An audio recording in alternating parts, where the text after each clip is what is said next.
Welcome to Overcoming Overthinking. Who's guilty of overthinking today? We're not even halfway through the day.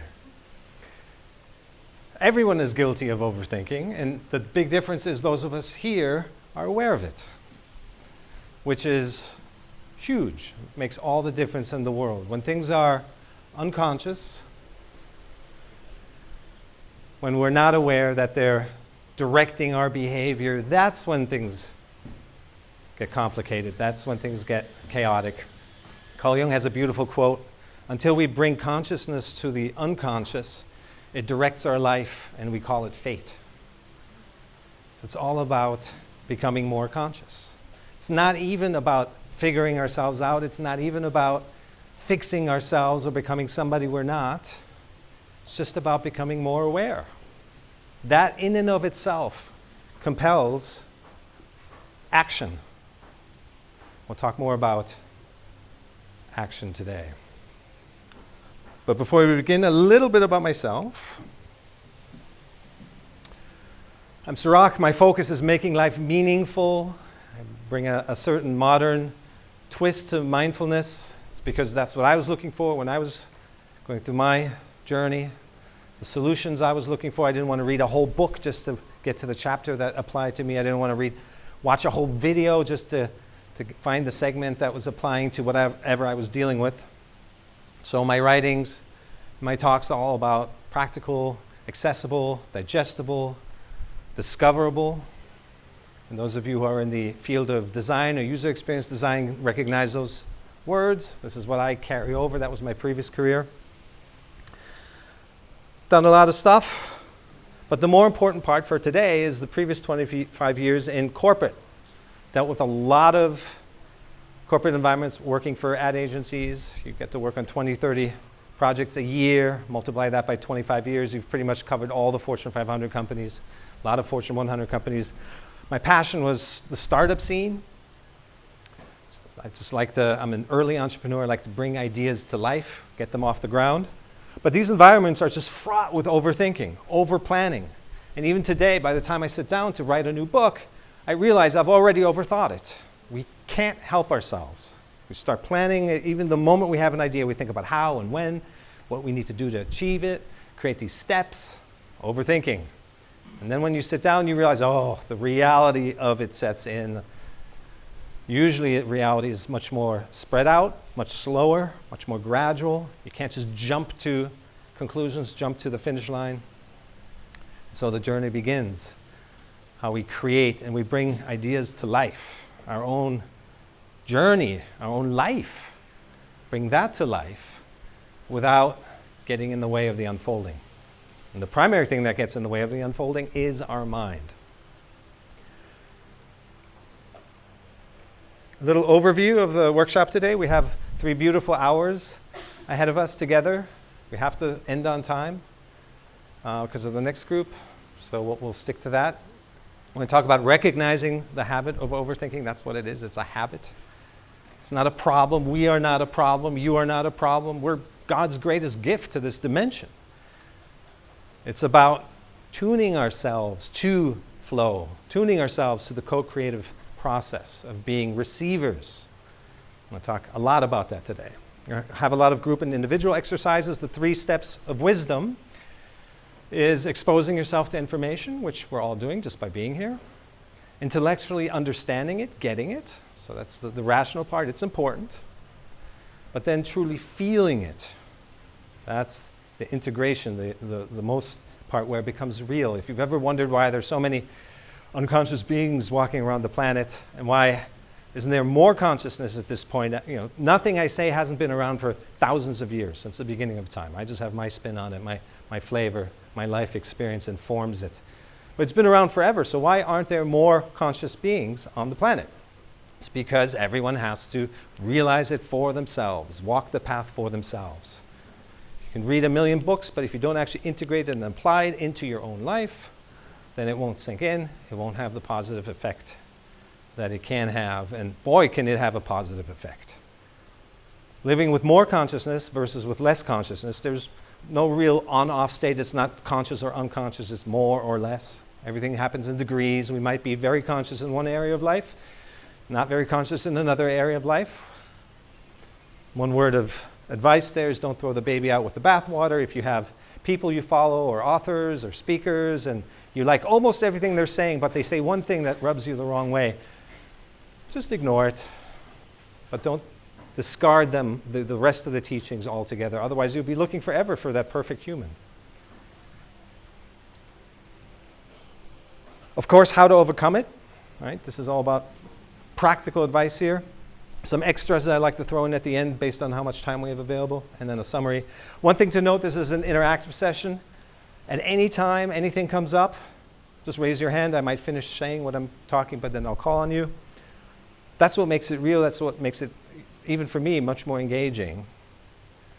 And not to wait till later, okay, I'll save this question for later. That's not living in sync. That's not living in flow. And a lot of the overthinking that's what it does. It takes us out of flow. Every time we attach ourselves to an idea and we linger on it, we amplify it, we're taking ourselves out of the flow, out of sync with life. I'll talk about that more today. So when something comes up, something wants to express itself, please feel free. The only constraint we have is time. So even if 100 arms are up, I can only take so many. Constraints are good. Constraints are beautiful. They challenge us to work within limits. We always complain. I had a friend, I have a big music background. A friend would show up a couple times a year. We would do a session. He would show up with, today we're just going to use instrumental woodwinds instruments. And the next time he shows up, we're just going to use 80s synth kind of Casio keyboards. And in the beginning, I was really annoyed. I was like, why are you limiting us? And then it started to sink in that the constraints are what pushes us to go deeper, what conjures really, this is how you give shape to creative inspiration. So even at work, there's always time, and usually budget is a constraint. Look at those things as a good thing, an inspiring thing, and communicate that out. If you're a manager or a team lead, or even just for yourselves, look at that and go, okay, this is within which the framework I have to work in. Not complain, oh, I wish I had more time, I wish I had more resources, and can't we do this? No. Look at the constraints. Just a little side note. So definitely QA anytime.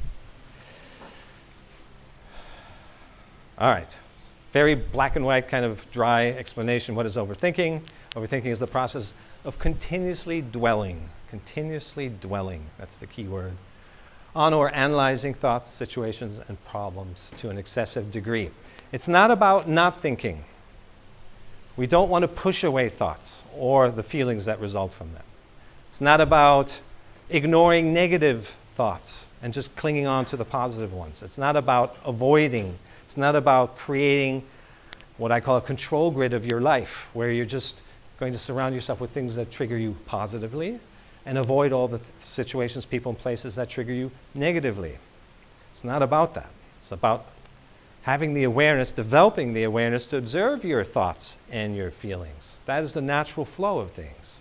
That's how you stay present. That's how you no longer amplify and linger on some situation that's already happened. Never in the history of time has something that's already happened changed from you wanting it to be different. Never. There's very few blanket statements we can make about life, but that's one of them. Replaying events, late at night. Happens to the best of us. Just a few nights ago, I was just up, thinking, couldn't even bring presence to my mind. And that is really the only difference between a beginning meditator and an expert Zen master. They still have thoughts. They still have days when it just sucks to be sitting in lotus pose or bringing mindfulness to something that's irritating. The big difference is the Zen master, can accept it. Acceptance is what moves us forward. What we resist persists. I don't know if that exists in all cultures, but in US language, there's a saying, what you resist persists, and it's gold. It speaks to how energy works. Whenever we experience a paradox in life, it's because it's a paradox to the mind. But it's not actually a paradox because that's how the world works. The world is an energetic being. We are energy beings. So when we push against something, it pushes back. So when we resist feelings, thoughts and feelings that we don't like for some reason, they stay stuck. We'll talk a lot more about stuck feelings in a bit, and we're going to learn how to release those today. All right, the causes of overthinking. Fear of the unknown, that's a big one. The mind is designed to know things. It wants to know things. So if we task it with knowing our future, it tries to predict. Anyone here can predict the future? It's a rhetorical question. I've never had anyone raise their hand. Yet we live as if we can. We're conditioned to believe that make a 1-year plan, 5-year plan, 10-year plan, plan out your whole life ahead of living it. And then compare what's happening to what you think is happening, and then we get upset. This is the madness. And overthinking is at the heart of that. It's a core element of why we suffer, why we're miserable. So getting comfortable with the unknown, Deepak Chopra has a beautiful chapter in 7 Laws of Spiritual Success, highly recommend that read, dedicated to the feeling of uncertainty. And when you feel uncertain, when you're confronted with the unknown, that's actually a sign that you're on the leading edge of your own evolution. You're right on the cusp of source, of creativity, that which brings newness and freshness into our lives. You cannot create anything new from what you already know. Even rationally, everyone can agree to that. Yet when we're anchored in our head, when we live in our mind, we continuously try to control things, predict things, analyze things, compare things. The mind is great at analyzing, great at comparing. So using the mind for what it's designed for, this is not a workshop on, the evil mind. Let's just use it for what it's designed for, which is analyzing, gathering information, analysis. And it's fantastic at executing once you've made a decision, once you have a plan. But the middle part of what's right for you, it doesn't know that. It's a tool that we use, but it doesn't know us. So much about overthinking is not just trying to fix yourself with more thoughts. You can't solve the thing that caused the problem by using it more, but rather coming out of the mind altogether, coming into our body. Everyone here is probably taking other classes here. It's all about getting in tune with your sensations, into your body, out of the head. And that's where we're now connected to our inner wisdom, our inner voice, our gut, our intuition, our heart space, higher self, divinity, whatever you call it. And from there, the inner wisdom, your blueprint starts to speak. When something resonates in life, what is it that's resonating? Well, it's your blueprint. And every single one here has a different one, a unique one. How amazing is that? Just to keep that in mind is already a connection to goal, to spirit, to something greater than ourselves. And work with many people with many different backgrounds, struggling with many different things, and there has to be, true healing cannot come in unless there is some connection to a higher self, a greater power. Until then, we can manage things, we can cope, but to be truly free, we need to come outside of ourselves. And that's what awareness is. Awareness is not your thoughts, not your feeling, not your job, not your name, not your title, not your accomplishments, your belongings, none of that. Awareness is being aware of all those things. That's who you are. That's your identity. That's your true identity. And to live more and more from that place, it's not an on-off switch. It's gradual. We'll talk about incremental change today, how that is lasting change. But the more we live from that awareness, the better our life gets. Simple as that. So we have our first exercise around the unknown. I asked who can predict the future. Another favorite question of mine is, whose life has gone according to plan? Yeah, we just laugh at that. It's so funny. And that's, in another workshop, I have my whole life history, and we don't have time for that today, but just to show that no one's life has gone according to plan. An interesting follow-up question to that is, despite your life not having gone according to plan, who here would give their life back? Also no one. Isn't that interesting? You'd think that when nothing has gone according to plan, that you'd gladly give it back. And why don't we? It's because our wisdom is tied to our struggles. We're a deeper person because of what we went through. Not because of the things that came easy, not the things that you may be born into privilege knowing or having a certain environment, but because of the things that we had to dig deep and work through. And now we have a deeper connection to ourselves. So why would we want to give that back? And then the larger context is not just your wisdom that's tied to our struggles, our calling, our purpose is tied to our struggles. That which you overcome, you become an expert at overcoming. Now you can help others, and they can feel that you're genuine, that you're authentic, that you've walked the walk, not just talked the talk. So starting to recognize there's a design to life, and even though there's a tendency to want to be in our comfort zones and to want to contract and just be safe and avoid any friction, even when we figure out a way to create a little bit of a comfort bubble for ourselves, change is going to come. The winds of change. It's inevitable. And if the winds of change don't come from the outside, we ourselves will create the change, because it's not natural to be static. Life is an evolution. Everything is continuous. One of the core principles of Buddhism, impermanence, anicca, speaks to this. I prefer a term transitory or continuous. That, okay, the situation is the way it is. It's not pleasant. I don't feel great about it, but let's see what happens next. Okay, now I feel this way. Okay, but let's see what happens next. Oh, this moment is great, but I can't cling to that either. Let's see what happens next. Continuity. Transience will remove most of the suffering, most of the pain. Most of that pain comes from amplifying one moment, creating some big drama, some big deal, the story of me, all of our wounds, our fears, our lack of control, all that is caught up in that bubble. I'll draw a sketch later. And to come out of that reactivity, to actually come back to the objective reality of what's happening and then stay in sync with life, there's no suffering in there. It's not long enough. The moment as it passes through us, if we're a container large enough, if our awareness is prominent enough, there's not enough room in there for suffering. The next moment comes along, you go with it. And out of that comes flow, out of that comes a greater current. So our first exercise is active listening. We're going to team up into groups of two. Just pick the person next to you. So you'll have to come around the side.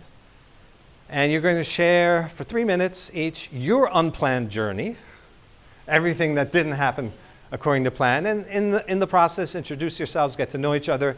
Like-mindedness, having a group, a community to move forward with is also a big piece of aligning ourselves with our purpose, with a higher frequency, and so we're going to start with that right now. So just pick a group. I'm going to play some music, pick a partner. One person is a speaker, the other one is a listener. The listener, most important, listen with active attention, which means no judging. Notice any activity in your mind as you're hearing, and just become more aware of it.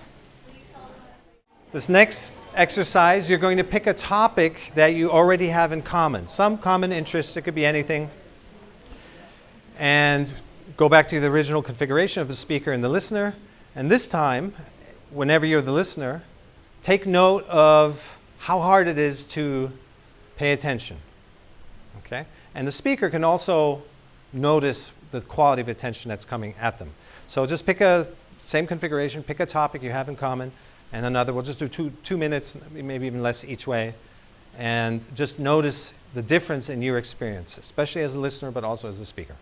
All right? Differently, when we're listening to something new, somebody we haven't met before, someone we haven't heard before, compared to when you're talking about something that you have in common. Anyone? Sorry, I didn't get that. Yeah. Well, you're the perfect person. How did it feel differently before when you were just sharing new person, new name, new information, versus when you're talking about something you're familiar with? Well, I was getting very involved in her story. I was forgetting about myself, and it was very interesting. But it's hard not to comment and say something, as in my opinion, and then your mind kind of goes back to listening, and you're thinking, I'm listening, and Yeah. Yeah. So those words are precisely at gold. You were losing yourself in her initial story as she was sharing because it was new. Whereas the second time around, when you're listening to something you have a vested interest in, you have opinions in, you have truths around what's right or wrong and all that, you want to jump in. You're immediately thinking about what you believe, and your quality of attention goes down. And the other person can hear that. We're having a fun exercise here, but if somebody came to you with real needs for you to hear them and be present for them, and they're noticing that you're running everything they're saying through your own little filter or your own lens of that's right, that's wrong, that's true, that's false, they can feel that. And so our quality of attention goes down when we think we know something. And overthinking is all about thinking we know something. We've just analyzed everything to death. And now we're walking through life thinking that we know all these things, and it blocks us from experiencing life, the freshness, the newness, the miracle, the diversity, the challenges, dangers as well. There's a shocking number that comes out of some university research. Western psychology calls overthinking and being lost in thought rumination. And who can guess the number that we're lost, the amount of time that we're lost every day in thought? It's 50 to 70% of our day we're absent-minded. We're lost in thought. We're going down rabbit holes. We're not with what's happening.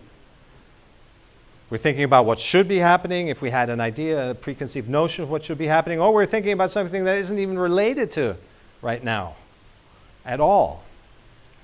So if you do the math, that's 60 years out of your lifetime that we're lost in thought. Nobody really talks about that. Talk about living a long, productive life, mind hacks, productivity hacks, living a healthy, physically healthy, good food, nutrition, sleep, all that has its place. But very few people talk about the fact that we're missing out on life. When we're lost in thought, we're not really here. You could have the partner of a lifetime right in front of you, or a business opportunity, or even just a beautiful sunset, or just the moment. And we miss out on it because our mind is somewhere else. So if we can just come out of lost in thought, I did the math one time, 5% will add 6 or 7 years to your life of actually being here, of engaging what's happening with what's real, the aliveness in front of us. There's no aliveness in our thoughts. It's what we already know. It's what we're trying to predict. It's what we're trying to control. We're trying to avoid our fears, our manifests from lack. All these subconscious things that control us. And then we wonder why the same situations present themselves over and over. We attract the same type of people. People come to me, I really want to change my life. I don't like what's happening. I want to quit my job or leave my relationship, move to a new city, move to a deserted island. And we say, no, no, no.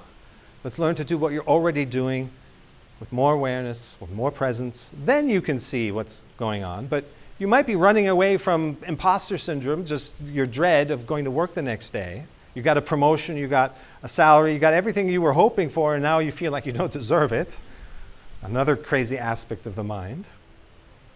Let's work on that and release that imposter syndrome, the dread, and you could show up the next day and be a fantastic leader and inspire others and get projects done, become known for that. So often mindfulness is just 1 or 2 inches, 10 centimeters below the surface. We feel like we're drowning. We feel like we're just lost. We're directionless. But if we can just get our heads up above water, just a little bit, suddenly there's space, there's breathing room, there's oxygen, perspective, life, opportunities. There's a horizon. But when we're submerged and when we feel overwhelmed and we're just in our thoughts, then life is really super small and anxious because we're identified with a thought. And then along comes another thought and we identify with that thought.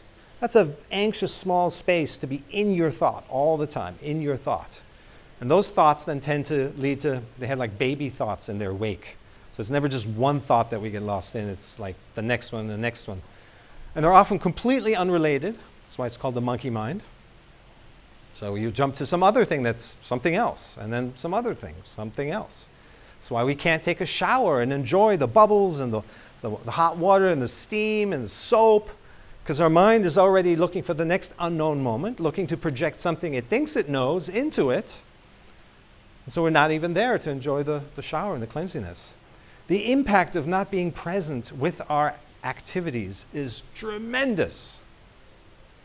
Dr. Ellen Langer from Harvard has done some amazing research around this. One example is taking cleaning crews that clean hotels and hotel rooms all day long. And they've been doing this for years, and educating them on, well, this motion represents, your deltoids and the gym. This is similar as working your legs, and just educating them on awareness. And they took their vital signs prior to being educated and afterwards, after 6 months, and all their vital statistics improved dramatically. Just because they're doing what they're doing, they were always doing, but with more awareness, more consciousness. So you can go to the gym and pound the weights, but if your mind is wherever, it won't have the same impact on your body. But if you can not just be present with the weights, but actually see yourself, visualize your body, your cells are soaking up the activity, the tension, they're using it to conform. That's what using the mind is good for. Not for the anxious, well, I don't want to be here. If you want to be here, I don't want to be there, that's an awfully detrimental state to be in, ever. It goes against everything in our body, in our energy field. That which we give our attention to, we become. If you want a journal prompt, just reflect on the day broadly, and what have you given your attention to today? Problems, lack, sense of things are not going my way, what's wrong with me? Why me? Everyone else has got it better, they figured it out. Are those the thoughts you're giving your attention to? Or are you thinking about how amazing it is to be where you are, how far you've come? Everyone here can reflect on their life, guaranteed, and be in a state of celebration of how far you've come. Because you're here. So you've been through stuff. More than just a few years, all of us. And all of that is celebration worthy. And if that becomes your tuning, that's your focus, everything is available all the time, the full spectrum, from super depressed to super enlightened, call it that. What are you tuned to? What you tune is what you give your attention to. That's your tuning. So you're not disadvantaged by life. That's what I used to think growing up. It was one of my core wounds of not having a geographic home or a culture. I thought I was so alone on this planet. And then, of course, the things that we move through, shift through, that forced me to find a home within myself, and then became a strength later on. If we do this just a few times, if we're chasing outcomes, we're trying to find our happiness on the outside, and we realize that's not the way to do it, then it redirects us, it reorients us to maybe taking a workshop like this. You wouldn't be here unless you've realized to some extent that the way you've been doing things isn't working. And that's a wonderful thing. It's sharpening you to do something about it. Because prior to this, all of us, myself included, were subject to this. We were probably in a state of avoidance. Keep numbing ourselves, binge eating, binge watching, binge whatever. And those are avoidance, coping behaviors. And they don't lead to anything. So we're here, it's celebration worthy.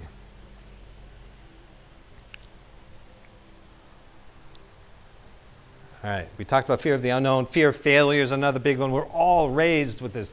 We have to be perfect. We can't make a mistake. A mistake is the worst thing we can make.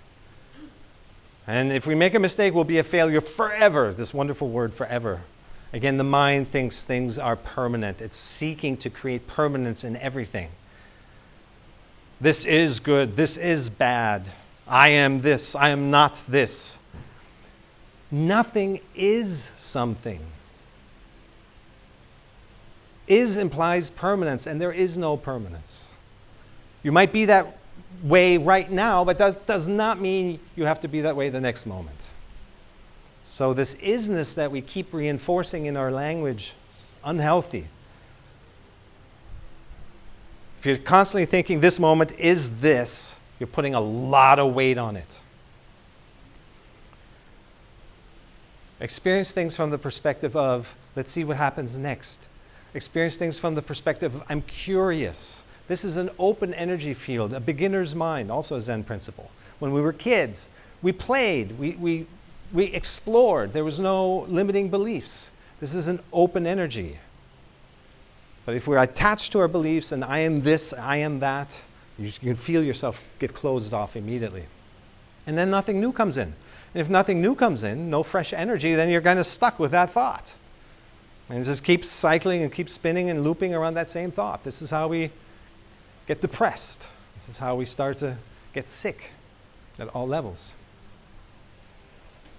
And again, we've all been conditioned this way. It's unfortunate. Older generations, ancestral lineage stuff that just gets passed along.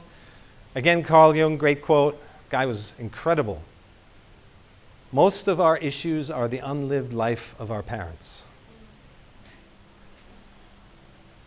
So we find ourselves healing ourselves from things that aren't even ours. And we're like, why do I have to go through this? Because your mom didn't. She didn't release it or dissolve it. And she got it from her parents.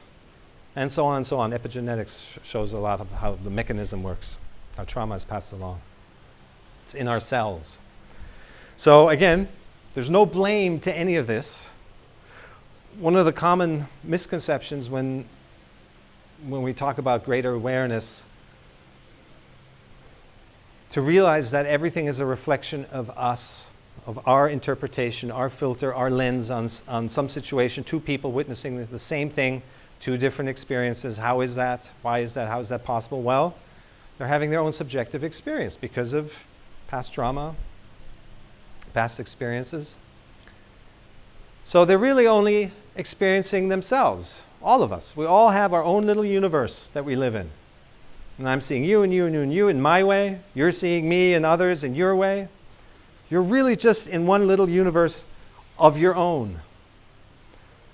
So you're only experiencing yourself in everything. And that is not to convey the message that you are to blame yourself when something isn't going the way you want it. That is to empower you to realize that no, it's all up to you, how you see things. Your happiness is 100% within reach. And that also means your happiness is 100% your responsibility. No one's going to come and save us. No amount of external accumulation of situations or this or that or objects is going to replace you doing the work on yourself because it's your world. Even the people that move to another city or leave a relationship, get into another one, soon enough you're going to find yourself repeating the same types of patterns and reactions because you haven't changed. So you bring yourself wherever you go. Life begins with you and it ends with you. Everyone else is a co-star, if you will. Perfectionism, something I'm definitely subject to. Anyone else here perfectionist? Yes. Oh yeah, lots of perfectionists. It's good to be a perfectionist as long as you maintain a perspective on it. Again, all of these things aren't really a problem as long as you have a perspective, an awareness around it. When I start a new book and I'm in the middle of it, being aware that, oh my gosh, the flow, the creative flow is starting to get bogged down. It's shutting down. I'm lingering too long on a sentence, a paragraph. Just notice that. Don't think you're the problem. Just notice I'm tuned a certain way right now and it's not very beneficial to whatever project I'm working on. So how do I retune myself? Again, we all have the awareness that suffering from overthinking. Now it's just about finding tools, creating a toolbox. And then stepping back and doing something as basic as going for a walk, changing the energy, playing with a pet or children, because they have that wide open curiosity.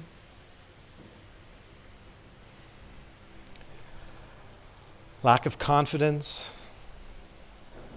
We'll talk about that more in a subsequent slide. But overthinking can really pull us down. Overthinking, by default, by definition, creates a sense of overwhelm, of I'm not good enough. And that goes to our core wound. Everyone has some notion of that. I'm not good enough. It could have been somebody, a teacher, a parent, or a peer that said something at some point. I remember wanting to pursue a tennis career. I was like 16 or 17, and I confided that in one of my best friends on the tennis court, and he just looked at me and said, "You're crazy." And that shut me down. I'm not good enough. These things can really impact the trajectory of your life. Attachments. The number one thing, I know there's attachments to things around us, but the number one thing is our attachment to thought. These loops, these thought patterns that keep us up at night, these are attachments to a particular thought that we don't want to let go of. And it's a complex thing, but it doesn't have to be. With awareness, you learn to observe your thoughts. Until you learn to observe your thoughts, you're not really free. A thought comes along, triggers you negatively, you feel bad. A thought comes along, triggers you positively, you feel great. But what kind of existence is that? It's just you're up, you're down, up and down. Hardly everything ever is neutral, interestingly. But this roller coaster experience of life it drains us. We never get out of the starting gate. We feel like we haven't yet arrived. We want to start living our life. And we just keep going in the up and down roller coaster experience. So learning to observe our thoughts. Here's our next exercise. Thought awareness meditation. We'll do it for 10 or 12 minutes. It's guided. Everyone here have some experience with meditation, yes? Yeah. Even if you don't, it's actually better. Because then you have no expectations that might block you. Okay. So we're going to sit with the eyes and mouth closed. Everyone get into a comfortable position.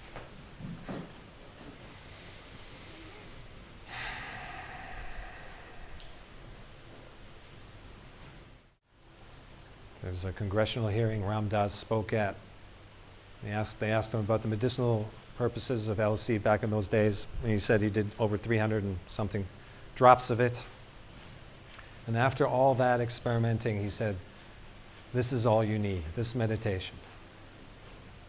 Anapanasati. I just call it thought awareness. If you just do that 10 minutes a day, it'll change your life.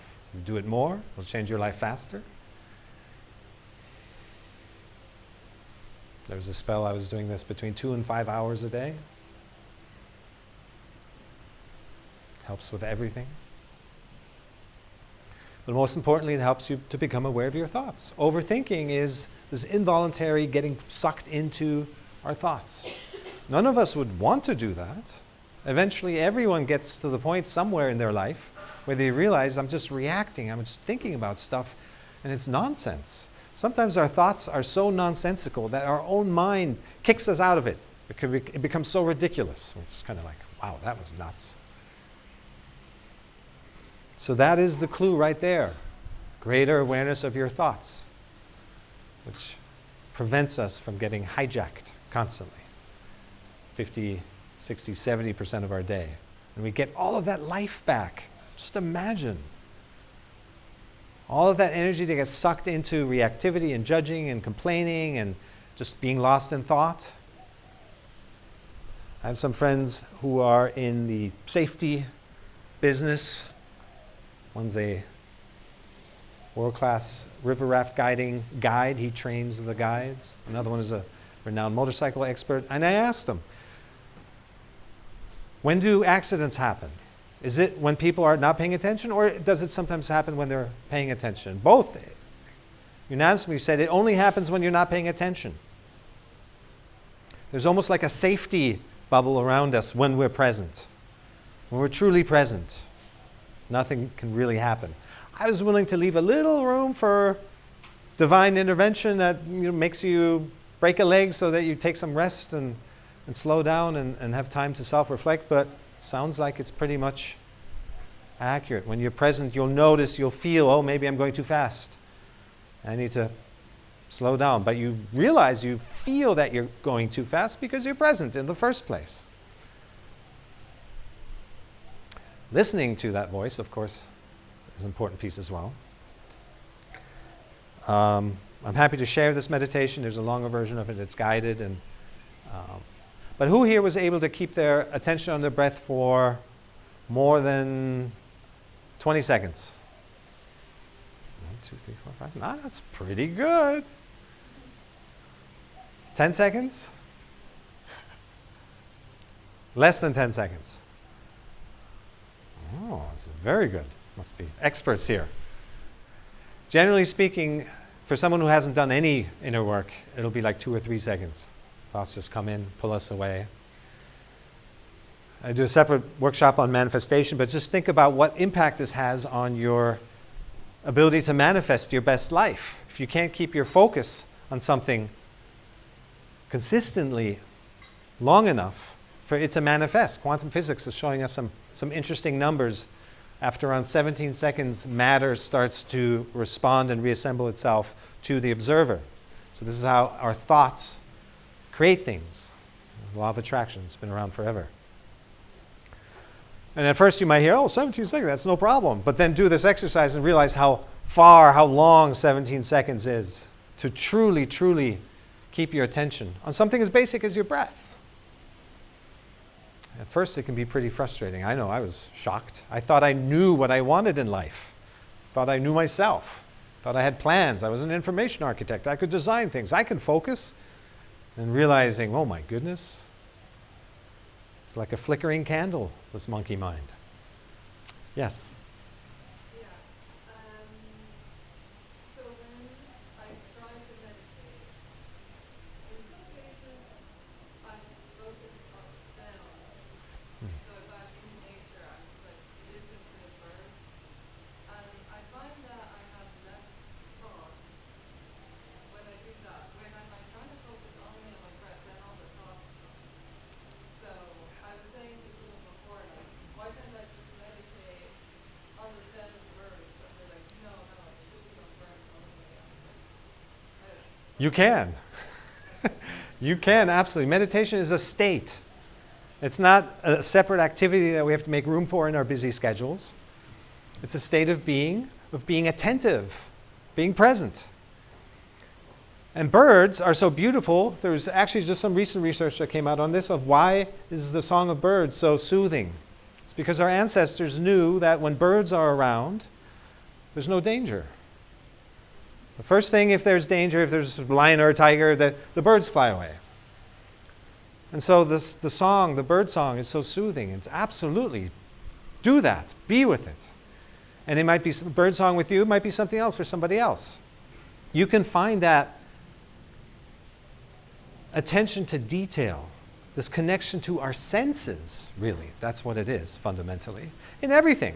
When you pour yourself a cup of your favorite coffee in the morning, are you just blindly pouring yourself a cup thinking about your to-do list and what you're going to do today, or somebody that upset you if you felt triggered? Or are you with the swirls, with the aroma, I bought this at my favorite store where I meet with my friends, or you're holding the mug and you can feel the warmth? And are you with that? Is that your experience? Or is it the disconnected one? Again, what are we giving our attention to? Yes? Sometimes people say you should meditate with your eyes open, because helps to deal with issues because when your eyes are open. But I really can't meditate with my eyes open. I don't enjoy it at all. It's way too slow to me. I mean, what do you think? Yeah. Never force yourself to anything. Just because somebody said something, just because I said something, doesn't mean if it doesn't resonate, don't do it. But find what works for you. Most of the things we experience in life don't resonate, pointing us to the things that do. So I can't meditate eyes open either. It just doesn't feel right. So do what works for you. Use that information, not as that doesn't work for me, that guy doesn't know what he's talking about or whatever. Instead, just like, okay, that doesn't work for me, but I'll try something else. Try something else. Yeah. Good. Can you elaborate a little bit about 17 seconds and I guess being aware for that period of time where you could actually start manifesting something? Yeah. So interestingly, years ago, anyone here familiar with Abraham Hicks' law of attraction? Yeah? They had, for a whole period, a few years, she was talking about, her and Jerry Esther were talking about 17 seconds being the natural number, the magic number. No one knew where they got it from. She's channeling higher vibration beings, and that's where they got that number from. This is more out of quantum physics, the Hadron particle accelerator, where they're seeing when you have those two slits. You can look this up on YouTube. Two slits, and without an observer, protons, particles, they flow a particular way, and as soon as there's somebody watching, they start to create a pattern of matching the expectation of the thing. So after 17 seconds, it really kind of locks into your manifestation power, if you want to call it that. So you're both in a state of observing, but also with a certain intention of what you want to manifest. Yes. Is that correct? Yes. Now, there is a distinction between pure observation and setting an intention, of course. Somebody just yesterday, I think, asked the question of what's the difference between an intention and control. Right? When are you in the realm of setting a healthy intention, and when does it veer off into like you're trying to control and predict the future again? And the answer to that, as it is to many things, is, well, notice what it feels like. You're setting intention, you're hopefully feeling aspirational, there's your forward orientation, your energy field is open, you're imagining things, you're feeling good, it's uplifting.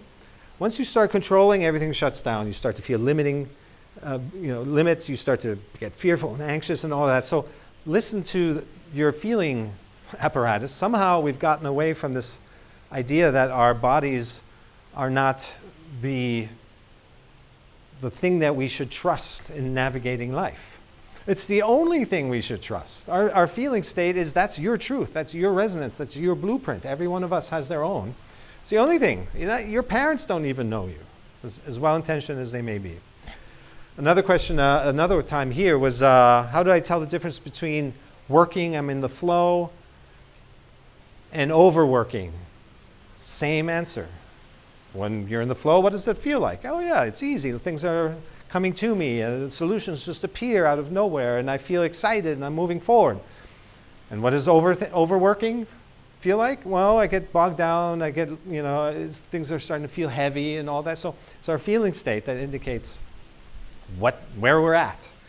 And so then when we notice something isn't in sync, one of my things as a perfectionist, I find myself pushing too hard and it starts to shut down my creative flow, is just to notice. What is noticing? Noticing is awareness.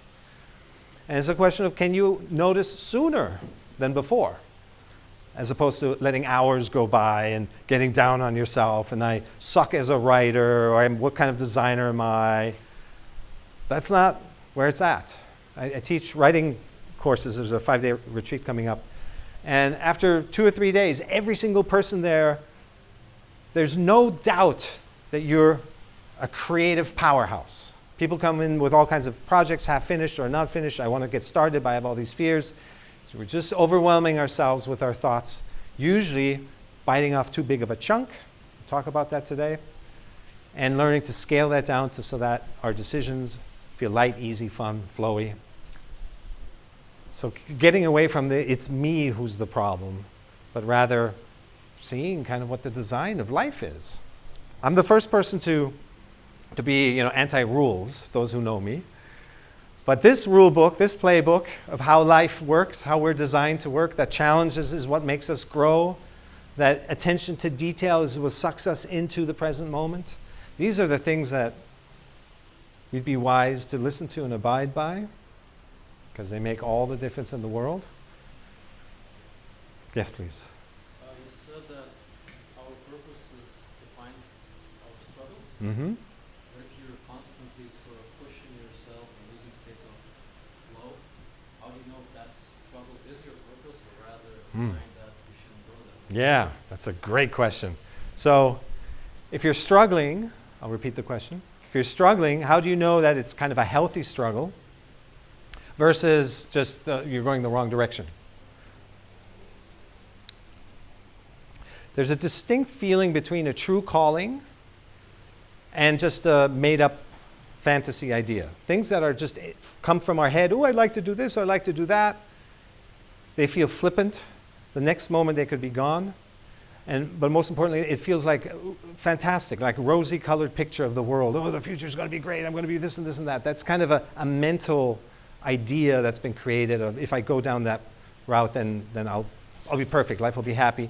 And along that way, you're going to start experiencing lots of struggles and disappointments because it just doesn't work that way. And you'll run out of steam and enthusiasm very quickly. There's no passion behind it. Now, a true calling feels very different. Feels like more like responsibility. There's a sense of duty that I know there's challenges in life. You're aware of the changing nature of circumstances, but I got to do this. A sense of duty, if you will. And nothing will stop me. And when these statements initially sound a little depressing, but if you actually look at the underlying energy of that, there's a force there. There's a desire to move forward that isn't your own, that is coming from somewhere else. And that is what's going to push you and accelerate and propel you. So you'll know when it's your calling, when it's like, yeah, this is going to be hard, but it may be hard, but I'm doing it anyway. And there's a force that pushes you along, and you won't run out of steam. It's just that way. I never read a book in my life. I was always a doer. It's just like creating things, starting companies, taking ideas from ideation into the physical realm. And then when the messages started coming that I was to write a book, I was like, no. I can't even. The only book I ever read was Anne Frank in French. Literally. And so I'm like, where do I begin? Oh, I don't want to do this. I said no to that download 20 times. And the universe kept nudging for me to get to that place. I was like, okay, I'm going to do this. It's clear enough now. It's become a whole new chapter of my life. And the joy is in the feeling like you're part of something bigger. Right? All my struggles are baked into the teachings, into the writings. My unique life, my blueprint is informing how the writing shows up. And in the process, you realize you're just the antenna, you're the receiver. And what's wanting to come out of the formless and be expressed into this form dimension, that's your gift. That's who you are. So you're not having to make things up. Whereas, if I achieve this, I'm going to get a job title or get a salary, then I'll be happy. It's a mental thing. And it's draining. And when you get there, it's temporary. Tony Robbins has some great research he did with Harvard on how long does happiness last when you achieve these things. Some of these things, big goals, a house, marriage, kids, a job title, a salary. 2 months, tops, usually less. That's how long external happiness lasts. And yet we're all raised to pursue goals and achieve outcomes we're being told that that's when we get there, that's the big milestone, then I'll be happy. And it never is. 1 second. Most of us, we do that cycle 3, 4, 5 times. We get to the point we realize, oh my gosh, there needs to be a better way. Because every time I do achieve something, if we achieve things, because very often life happens very differently, as we all realized, acknowledged earlier, that there must be a better way. So experiencing all the things that were temporary, seeking ourselves in the external environment, led to us being here today. And other things that you're doing, taking care of your bodies, becoming more aware of nutrition. So what's the problem? Some people will go back in hindsight and go, well, yeah, I should have known this. If I'd done that, it would have been better, and I would have avoided this trauma and this experience. You're saying that now because of having lived through it. You're wiser now because you went that path. You can't say, if I'd known it back then. You hadn't gone through it yet. You wouldn't have known it. So life works. It worked. You're wiser, you're deeper, you're more aware now. That's it. No other complaints. It's that simple. The only difference we can make in our own lives is what I call the 3 roads. There's the long road. It's people who keep complaining, living from unconsciousness, keep manifesting big situations, and then resist the outcome. It doesn't match their expectations. And some of them take that to their graves. They'll have to go through another few cycles to release that. But then the middle road is most people create manifestations from lack, fear, control, all the subconscious stuff. 98% of our actions are motivated by the subconscious. And then when the reality of the moment doesn't match the expectations, they make peace with it. Maybe a little resistance at first. My kids don't love me the way I want it, or this job, isn't as great as I thought it would. The money doesn't make me as happy as I would. But resistance is heavy. It's a hard way to live. Most people just surrender because it's just too hard to keep fighting the life you've created. And in that moment of surrender, we deepen, we soften, we let go. So even if you have no interest in self-development or spiritual work or any of that, life will deepen you. That middle path will happen. And then there's what I call the no road, which is all of us here are on that path in some aspects, at least in this aspect, is that we're actively working to release these things before we manifest big situations that could take up decades of our life.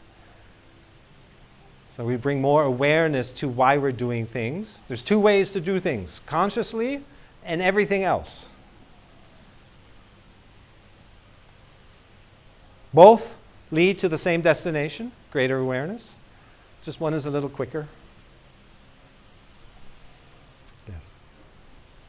As a serial entrepreneur, Yes. and you dip your toes in a lot of different things, and you're very creative, how do you deal with wanting to do a lot of things that kind of come to you because you feel like you can, and then taking a tactical approach to being focused on maybe one or two things?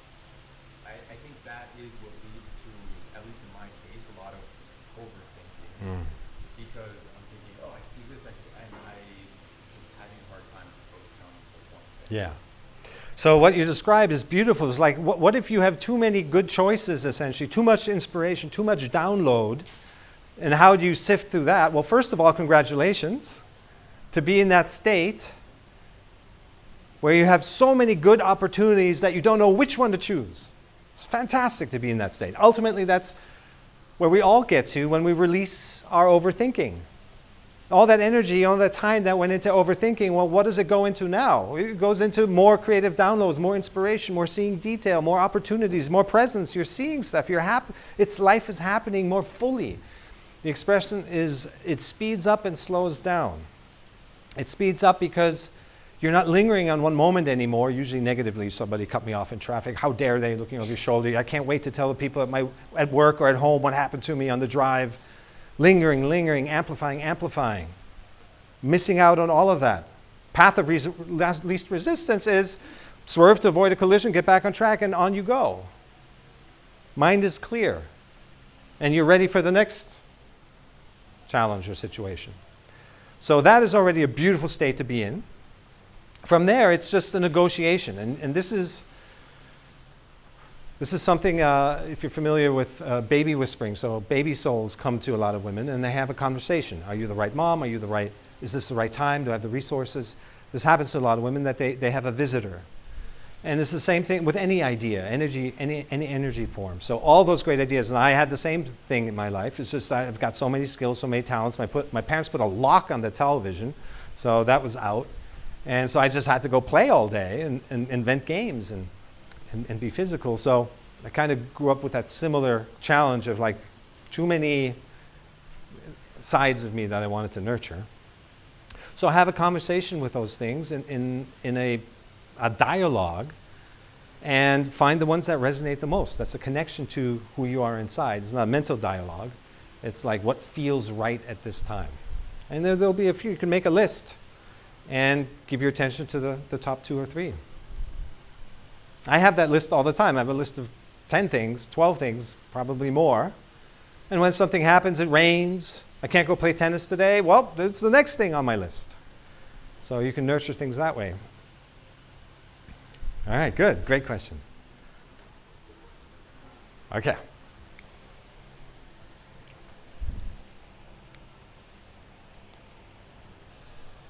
So we talked about attachments, past experiences, It's just, it's a lingering on, oh, this situation has happened before, and we're pulling in the baggage from the past, the things we want to avoid, and then we get stuck. We start to project that or fear that from happening again. Social conditioning, again, there's nothing in this workshop or ever anywhere in life you should take personally as this is my fault. It's not. We're all products of our environment. Underneath it all, there's an unblemished core, a whole self. The intelligence is there from the beginning. There's these wonderful videos on YouTube where the videographer plants different seeds of different fruits and different plants, different organisms. And everyone grows into the craziest forms and shapes, and watermelons and water blossoms. The intelligence is contained right there in the seed. It's not added later on or something. This is nature. It's us. We have everything we need to blossom and bloom within us already. We just have to get out of our own way. And the number one thing of getting out of our own way is our thoughts. They occupy us 70% of the time. Okay, mental, 1 second. Not yet. I'm going to do a little sketch just to illustrate the last point. Those of you who wanted a break, that's just another minute. This is a natural flow of thoughts and feelings. They come and go, unless we interrupt this flow. And we do. We interrupt it constantly. So there's the onset of a feeling or a thought comes along, and then we immediately inject ourselves. We judge it. If it's an unpleasant thought or feeling, we go like, oh, I don't want that. Push it away. And that's what keeps it stuck. Or if there's a pleasant feeling, ooh, I like that. I want more of that. We cling to it. We don't want to let it go. And that's what keeps it stuck. So as a result of this reaction, our experience is more like this. In the meantime, all these thoughts and feelings that we could experience, actual reality, the flow of life, we totally miss out on it because we're in this exaggerated, amplified experience of what just happened in this moment. And in this bubble right here, we have fear and lack and control and jealousy and whatever judgment. You could call that the story of me, right? This identification with all of these things. You're just identified with the thoughts around those things. And that's what's slowing us down. That is what's creating this huge hump from which we're missing out on life. This is when we're lost in thought. And just anecdotally, if you look at the time and the energy spent on this, time across here, right? You're missing out on life happening in the meantime. You're not present. You're not actually seeing things. Literally not seeing things. It's amazing when we're lost in thought. So our body's here, but we're just not even here. And then the energy. What is this, 90%? And then you have the actual feeling, right? 5 to 10%. This energy is what you get back the more we come out of overthinking. It's a tremendous shift in life perspective and creativity and productivity. I always say mindfulness is not about becoming enlightened. Although if you focus on it for the purpose of enlightenment, it just becomes another goal, and you're just chasing your happiness again. Mindfulness is so that you can make better decisions, to be clear-headed, so you can be more productive, more efficient, more real, because you're here. When you go into a meeting or you're meeting with people and friends or a job interview, there's dozens, hundreds of others who have come to the same interview saying the same things, have the same portfolio, and have the same skills. What will set you apart is your realness. How real are you? How present are you to possibly comment on something that the interviewer is wearing? Or to see that they're tired and say, you must be tired, you've been doing this all week. This was one of the big breaks in my life. I was applying to a Google-funded accelerator, and that's what I said to the interviewer. I was towards the end of the week, and he just looked tired. But I was open enough to say that and connect on a human level, and that's what sent the message. This is somebody I want to work with, I want as part of the program. I have 10,000 people. 20 were accepted. So this realness that you bring will pay dividends beyond just like the moment. It just creates an aura, an energy field around you that others want to be part of, that creates a sense of trust, sense of authenticity, genuineness. Eventually people will then come to you because they want your advice, because you've done the work on yourself to no longer be carrying around all this heaviness, this weight.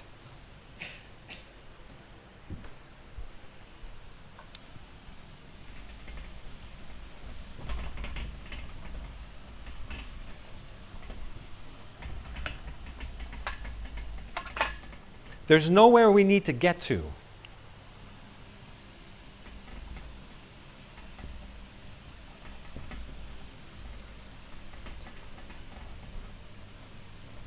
I call it the 5 levels of awareness. The first is identified with the mind, thought, overthinking. Right? Then we start to connect a little bit more with our body. Still, mind still plays a role. Then we're in our sensations. We're truly feeling our guidance system, our inner GPS. And then we reach a certain level of awareness. And then in the middle is what I call meta-awareness. So this awareness is flow. And meta-awareness is being aware that you're aware. Then you're in a solid place. Even the awareness is still kind of a little flickery because you're dealing with your environment. But if you stay in your awareness of being aware, then you're rock solid. And all of this is to say that the true core of who you are, of who you're wanting to become, all of us without knowing it, ultimately, all around this is source.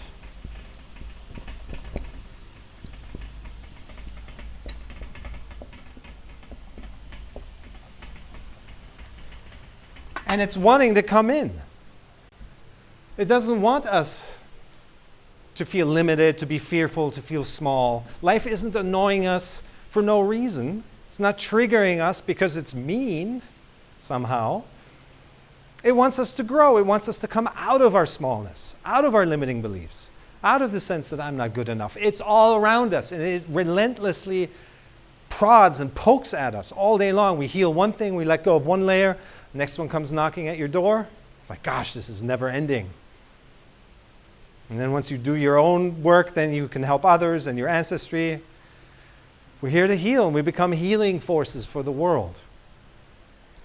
So you don't need to add to yourself. You don't need to become somebody you're currently not. You just need to become more of who we already are.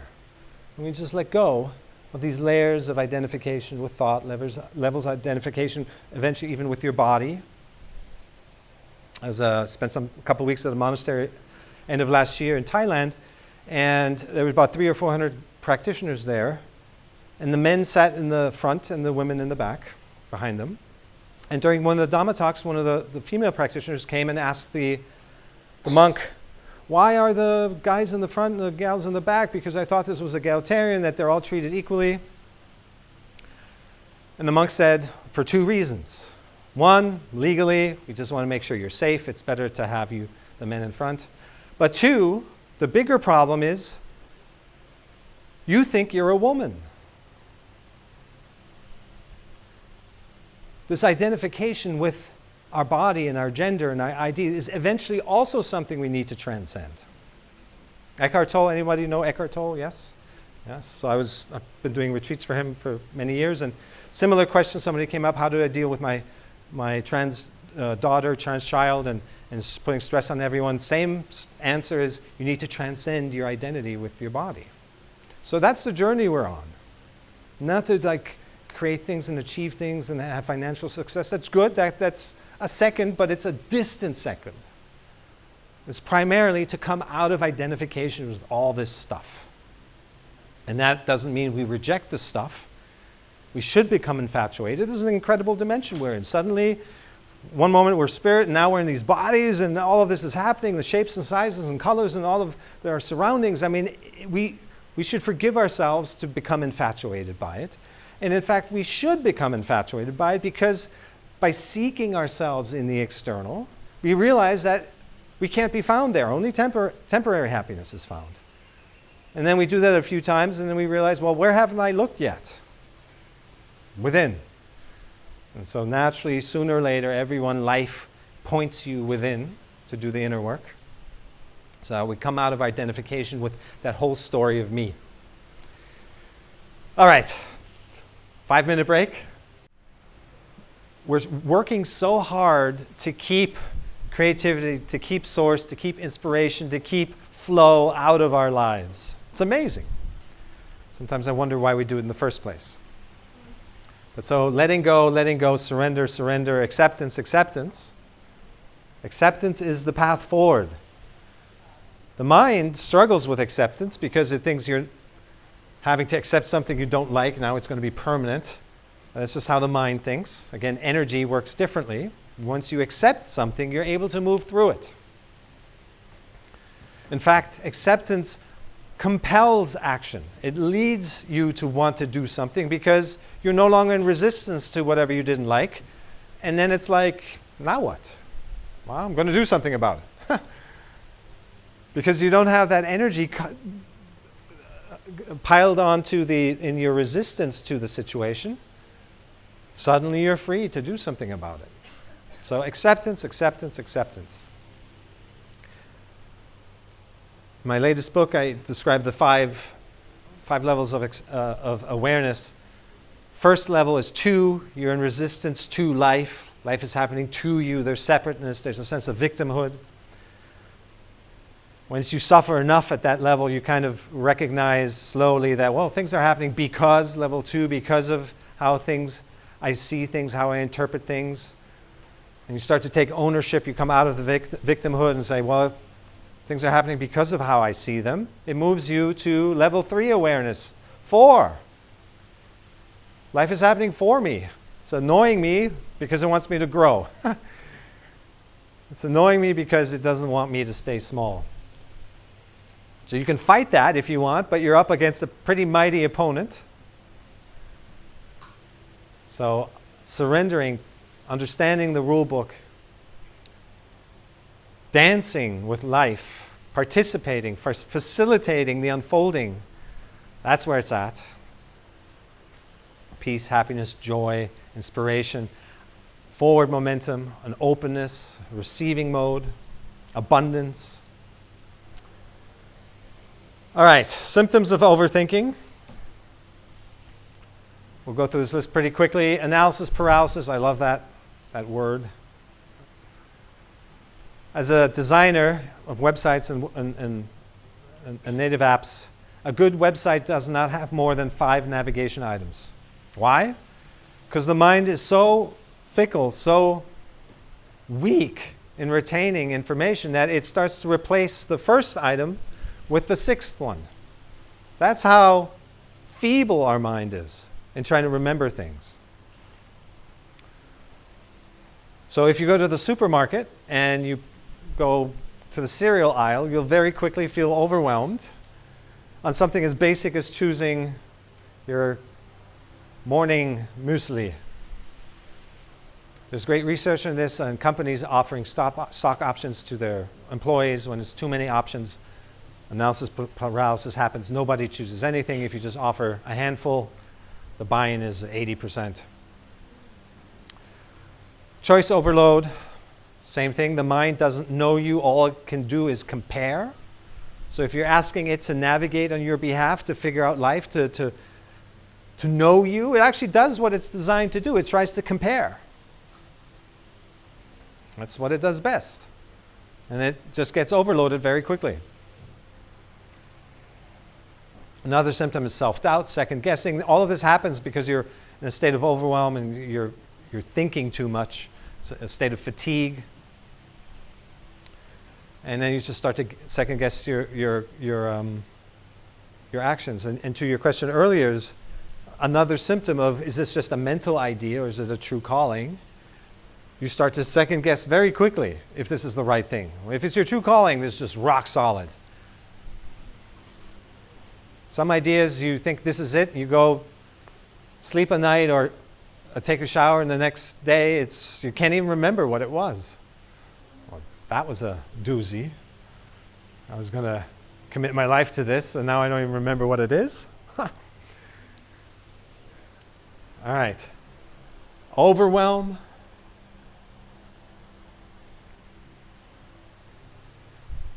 We're going to do a quick exercise on achievable goals around this concept of overwhelm. I want to call it out because it's so important. Overthinking leads to immediate overwhelm, but there's a simple solution to it. Whenever something feels overwhelming, scale it down to where it doesn't feel overwhelming. Scale it down to where it feels easy, light, and fun. My mom had triple bypass surgery and was afraid, she lives in Germany, and was afraid of visiting me in California and because it seemed like such a big trip and with her heart and her medications. And so we broke it down for her. Mom, can you see yourself folding the clothes to a nice orderly stack in the memories and the material and you're feeling it? And she goes, yeah, I can do that. That feels easy. Can you pick up the pile of clothes and put them in a suitcase? Yeah, I can do that. That feels easy. Can you ask my brother to come and close the suitcase and carry it down the stairs? Yeah, I can do that. We broke down the entire trip into light, easy, fun steps, and she got on a plane and came. And the first words off the plane was, that was easy. So it's all mindset. What are we tuning ourselves to? If you feel overwhelmed, it's not because you're not capable, it's not because you're a problem. It's not because you shouldn't be doing this. You're just biting off more than you can chew. And there's a much bigger foundational element in this called self-efficacy, is that every time you say you're going to do something, doesn't matter if it's your boss or your partner, it's essentially a contract with yourself. And if you don't keep your word, you're breaking a contract with yourself. How does that feel? It doesn't feel good.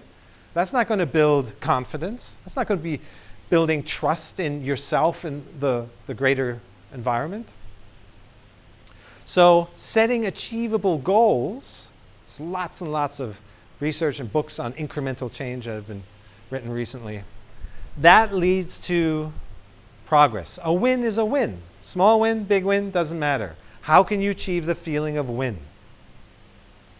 That's what moves you forward. That's what builds confidence that you then exude into your environment, that you can communicate to your workplace or to your family.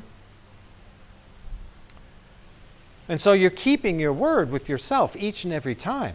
And next time you have a baseline. Oh, I can commit to a little more. And you systematically start to expand and evolve and deepen yourself and your capabilities of what you're able to do and what you can contribute. So we're going to do this short exercise, 3-4 minutes. Again, reflective writing. Take something you want to achieve but that feels overwhelming or too big and you haven't gotten started, or you're in the middle of it and it's just drowning you. And then scale it down to where it feels manageable. Easy, light, heck, make it fun. It's within our say. So we'll do that for 3 minutes. Just a few minutes. It takes just a few minutes to reorient ourselves. One moment we're swimming upstream, as the analogy goes, and we're fighting and we're banging our head, we're trying to solve and fix ourselves or do better. That's what many of us have been raised with. If it's not working, it's your fault. You got to try harder. Roll up your sleeves, work your fingers to the bone. It's just comes from a generation that was just not so energy aware.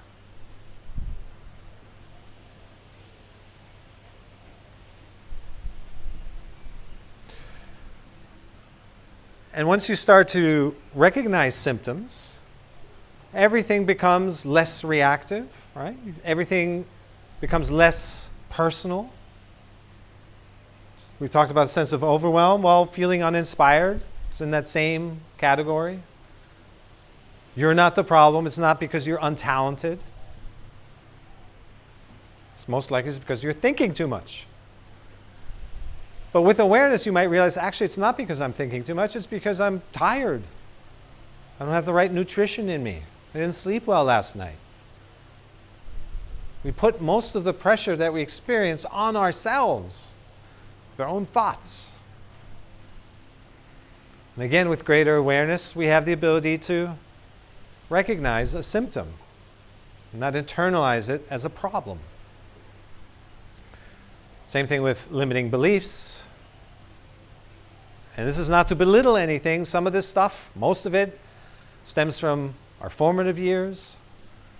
Somebody said something to us, and we just absorbed things. We didn't have any filters, any tools at the time.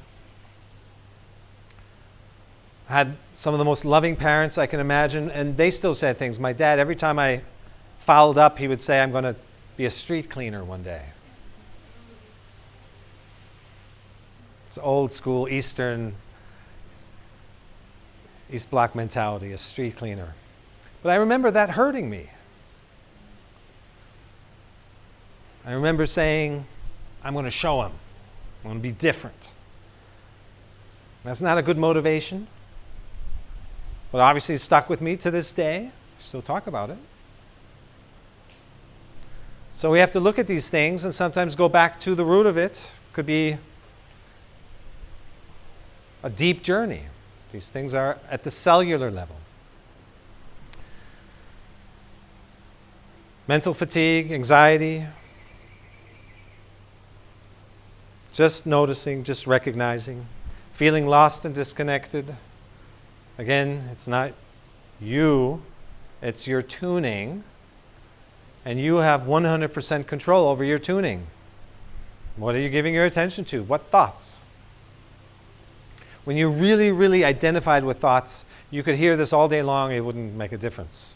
You'll have to look for, somehow scrape your way out of there and come out of the monkey mind, the rabbit hole, the depression. But then you have a chance, there's a window, an opportunity to take in more and create a little more perspective, so that happens less and less. You get lost in thought less deeply, less intently, less long. And every second that you spend less lost in thought is a second you're more alive.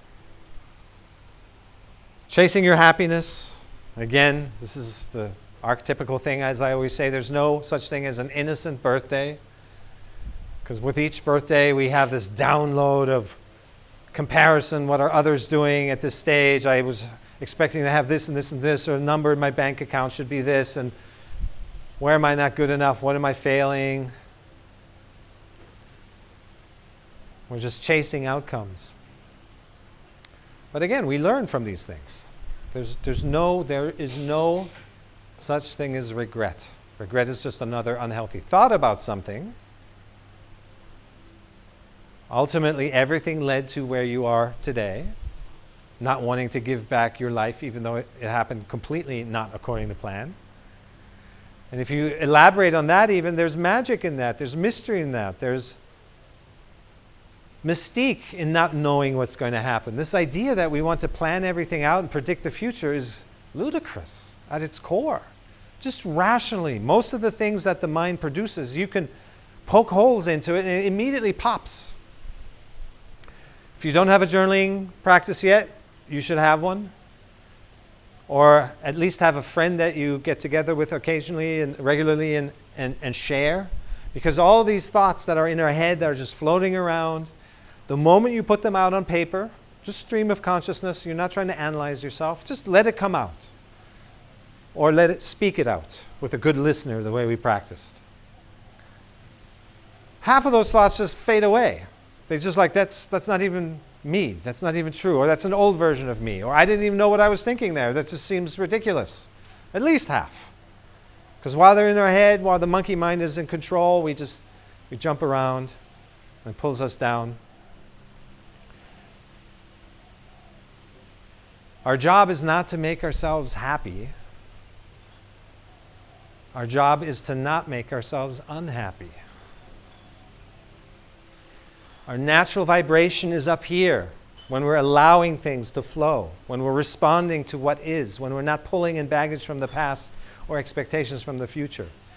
When we attach ourselves to those things pull us down. That's where our vibration goes into the basement. But as we detach from our identification with thought, because that's essentially what ego is, we just identify, we believe our thoughts.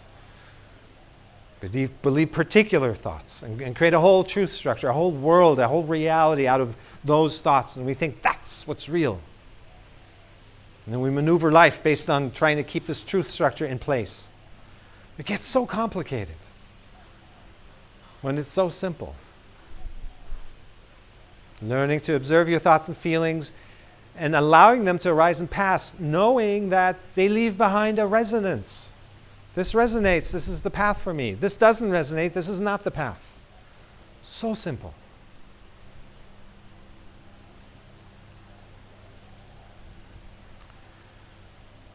So, how to come out of overthinking is to notice the symptoms. Noticing equals awareness. As long as you notice, you're on the side of awareness. As long as you're noticing, you're not giving away your power. When we identify with things, when we give things our attention, that's when we lose our power. So be very vigilant. Learn to give your power to things that you want to absorb into the totality of your energy field.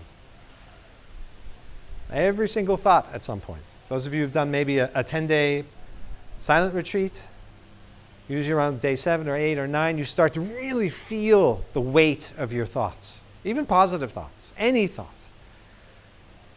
It's a great thing to do because you become so clear on the load, the weight of this thinking apparatus, how it's weighing us down. And you don't want to have that be in control. So notice, notice, notice. If there's one word you retain from today, it's the word notice. I was mainly an introvert, and when I felt compelled to start reading books and the universe was nudging me into this direction, I took a lot of public speaking classes to become comfortable being in front of audiences. And one of the things that really set me at peace was learning that 93% of what the speaker says goes in one ear and goes out the other. After that, I got a lot more relaxed. The 7% that's retained, keep it simple, but most importantly is how you feel. How you feel leaving a talk or reading a book, that is what infuses you the most with integration. So notice is one of those words. Community, connecting with people if you haven't already through the group exercise, but afterwards as well. My retreats, 7, 8-day retreats that I run, always have a strong community component, fireside chat, community dinner, because this is the network that when you go back home into your job environment or to your family that don't understand you because they think you're a black sheep. Who here identifies as a black sheep? Yes. And we need other black sheep to support us on this journey, on this path. So connect with each other is important. So here's the ultimate release, the ultimate healing. Symptoms show up as sensations in your body. So it's not just observing your thoughts. It's also observing the sensations, the feeling as they show up, where they show up in your body. This is the ultimate release tool, the ultimate state of awareness. If you can walk through life, through the world, everywhere you go, feeling your feelings fully, no longer reacting, no longer having this injection of fears and the story of me, but rather you feel everything as it comes and goes. Nothing gets stuck to begin with, but it leaves behind the resonance of what you should do, maybe participate, facilitate the situation. Maybe do nothing. Inaction is also action. So moving through life's difficult situations and staying completely connected to your body, to your sensations. When I first heard this number from Buddhist teachings, I thought that was a little extreme, but they say between 30 and 50% of your awareness is meant to stay with your sensations at all times. So I thought that was a high number at first, but with some practice I understood that this is what glues us. This is the glue to our environment. This is the connectivity that we seek. This is the aliveness to our environment, is our feelings. Through our senses, shows up as sensations in our body. If we're not aware of these, we're disconnected to some degree from what's happening around us. So Vipassana body scan meditation is one of the core practices. So observing your sensation keeps you in your witness state at all times. Keeps you in the awareness and even of your awareness of your awareness. And when you're in that place, nothing in life can get to you. You're not giving away your power in any way. You can give away your attention if you choose to. That's what's being free. That's what it means to actually take charge of your life, is once you're not subject to your environment dictating how you feel. You're no longer at the mercy of what happens around you, imposing itself on your experience, on your feelings, and your sensation state. That's when you're truly free. So we're going to do that right now. It's a form of self-energy clearing. Again, we're going to use reflective writing. We're going to think of a situation that triggers us. It shouldn't be something that has you going into a full-blown reaction. You know, we just want to keep it minimal here, yes. But for something that annoys you, that triggers you, could be a conversation you had this morning with a family member, or something that happened on the way here. And just write about it. No need to analyze it. Just write about your experience. How did it make you feel? And notice where that shows up in your body, the sensation. That's what we're looking for. Keep writing until you have some ping. A lot of feelings are in our stomach, solar plexus area. Anxiety, tension, stress in our chest, grief in our lungs, heartache in our heart, tension in our jaw and the shoulders and the back, constriction in the throat from not speaking up or feeling heard. Just look for it where it shows up. Could be anywhere. There's a list of symptoms there if you want it. All right, wrapping up.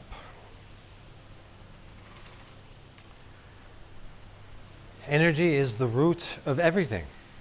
There's stuff, people come to me with stuff they've been carrying for 30 years, been to the hospital 50 times, pills stopped working. Western medicine approach is basically symptom-oriented. And by learning to go into your body through a somatic experience, you can engage with the stuck energy from your reactivity in a neutral and unbiased way, and it starts to dissolve and leave you. This is a simple exercise you can do every night if you want, and just start cleansing yourself out. Look for the sensation, stay with it. No need to force yourself. You're working with your inner intelligence, so always be kind and gentle. A little tension is okay, but just observe it. When I first heard that, it was like, okay, observe, observe. It wasn't clear enough. Take it a step further. Look at the shape, the size, the color. Is it three-dimensional? Look around the sides. Draw an outline. Engage with it like an explorer. As long as you stay non-resistant, that energy, that it doesn't want to stay there, it starts to break up and start to leave you.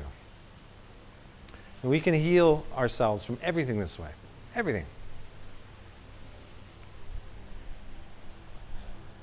All right. Any questions so far? All the answers have been answered, or we realize all the answers are within us. Because they are. One of the things I say is, don't focus on the answer. Don't focus on trying to figure it out. Focus on the question. If you can ask the question accurately, precisely, the answer will reveal itself. I learned this early on. I was a developer, programmer for a decade. And every time I had a question, you have your chat box with all your developer buddies next to you, and you have some kind of system issue, it's crashing, and the functions aren't working, and you have to formulate the question accurately before you ask others to help you with it. And 8 out of 10 times, 9 out of 10 times, the answer comes to you because you accurately phrase the question. It's like just on the other side, the answer awaits. So focus not on trying to figure yourself out as you go through life, but ask questions. One of these questions is, what does this situation say about me? What does the situation say about me? It keeps you on the side of awareness. It keeps you in recognition of flow, of the impermanence, of the mirror of life. You're the student and life is the teacher. If you can maintain that mindset, everything is different. We stop fighting, stop controlling. Coming out of victimhood, that it's the big bad world is doing this to me. Next question. Is this true? Simple question, but so powerful.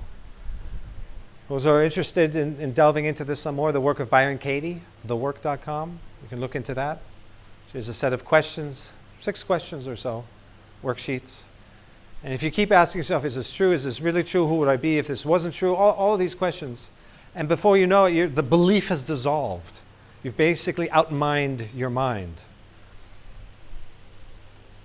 Again, most of the thoughts in our head are very flimsy, very fickle. You can poke them and they just poof. If you just ask something, is this true? Is already enough to dissolve a lot of the questions that hound us, the self-limiting beliefs, the I'm not good enough. And then lastly, breaking the illusion of permanence, let's see what happens next. If you can keep that in mind, then you stay in the flow. You acknowledge how you feel right now. It might not be great, but it is how it is right now. I accept that. And the acceptance of it moves you over to the next moment. Makes you available to the next moment. And I might feel good or I might feel crappy again, but I'm not lingering on it. Lingering is what amplifies into something much bigger. Let's see what happens next. And this is fundamentally the letdown of having big accomplishments, big achievements, where you realize, oh my gosh, I still have to wake up the next day and brush my teeth and make breakfast. Life keeps going. This idea of permanence, this snapshot where something is something. This is how the mind operates. It just categorizes things in these blanket ways. Again, Ellen Langer has some great advice on how to keep relationships fresh, and your whole life fresh. If you've been with somebody for a long time, it's starting to feel stale. She says, notice something you haven't noticed before. It could be an eyebrow, an earlobe. You can do this with your artwork, with furniture. You remember the time when this was so inspiring and you were so excited to bring it home and put it up on the wall or sit down on it, and now you're just walking past it and you don't even see it. What happened? Mental snapshot. Velocity, aliveness. Notice something you haven't noticed before. Look at the detail, and it breaks the static facade. Suddenly you see their aliveness again, their own evolution. They're a living, breathing organism. Compassion. Brene Brown has a great saying, when you are at odds with somebody, don't back off. That's where animosity grows. Move in.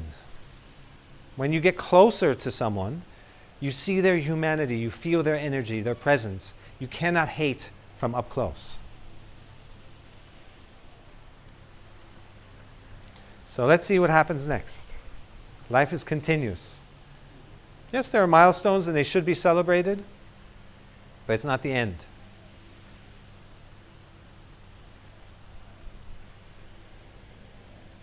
Okay.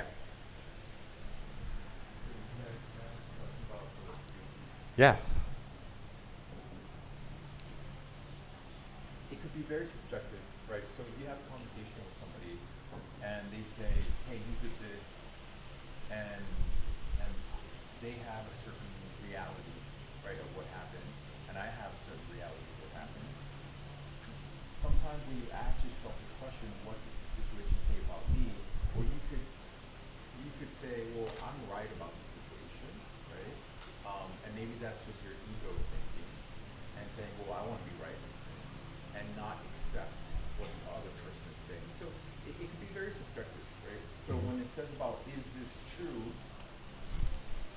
what's that balance of saying, okay, let's put my ego to the side and hear what they're saying, yet not also fully say you're 100% right, because they might not be 100% right. Yeah. So where do you strike that balance? He's my assistant, and I paid him to ask these questions. So I can give you a great answer. Beautiful question. So this is enough to keep you out of your identification with deep ego, deep thought. Just having these questions will keep you out of that. What you're talking about is the next level. Now you're actually looking at facts, or you're looking at the situation. Most of our struggles with other people come from wanting them to be somebody they're not. If you can approach every situation and you're on their side, and you're noticing they're needing to be heard, they're needing to be seen, they're looking to share. Especially us guys, we realize most of the time the girls come up to us, they're not looking for a fix. They just want to be heard. But most people just need to be heard, want to be seen, want an opportunity to express themselves. So if you're that aware that you're able to stay with their experience, advanced, then that who's true and what's true, it doesn't even come up. And even if it does come up, and you're absolutely 100 for some reason certain, because if you're fully aware, you're probably not 100% certain, because everything is relative. You have that awareness of like, I really believe I'm right about this, but they're saying this, and maybe I should double check my source. Or just stay there and listen, hold your own, thoughts about who's right or wrong. That doesn't really matter. But ideally, you're on their side entirely, not injecting yourself, not running what they're saying through your filters at all. If they then ask, what do you think? Can you help me? Can you offer some advice? Absolutely. Then you can jump in and say something. But counter-arguing,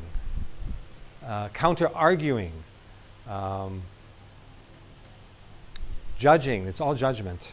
It's just generally not helpful. It doesn't leave a good taste. It doesn't matter if you're right. Say technically you're completely right. Some reason, I don't know. Well, these days 1 + 1 doesn't equal 2 anymore either. So you can, right or wrong, there is no right or wrong ultimately. In fact, everyone here probably has an experience, has a story where they thought something, maybe you landed a job, or you got the house, or you got into a relationship and it was the best thing ever, and you thought this is it. And then 6 months later, you're suffering from burnout, a toxic work environment, the house has all these hidden costs, and the relationship is not what you hoped it would be. And so what happened 6 months before? Were you right or were you wrong? It's just an experience.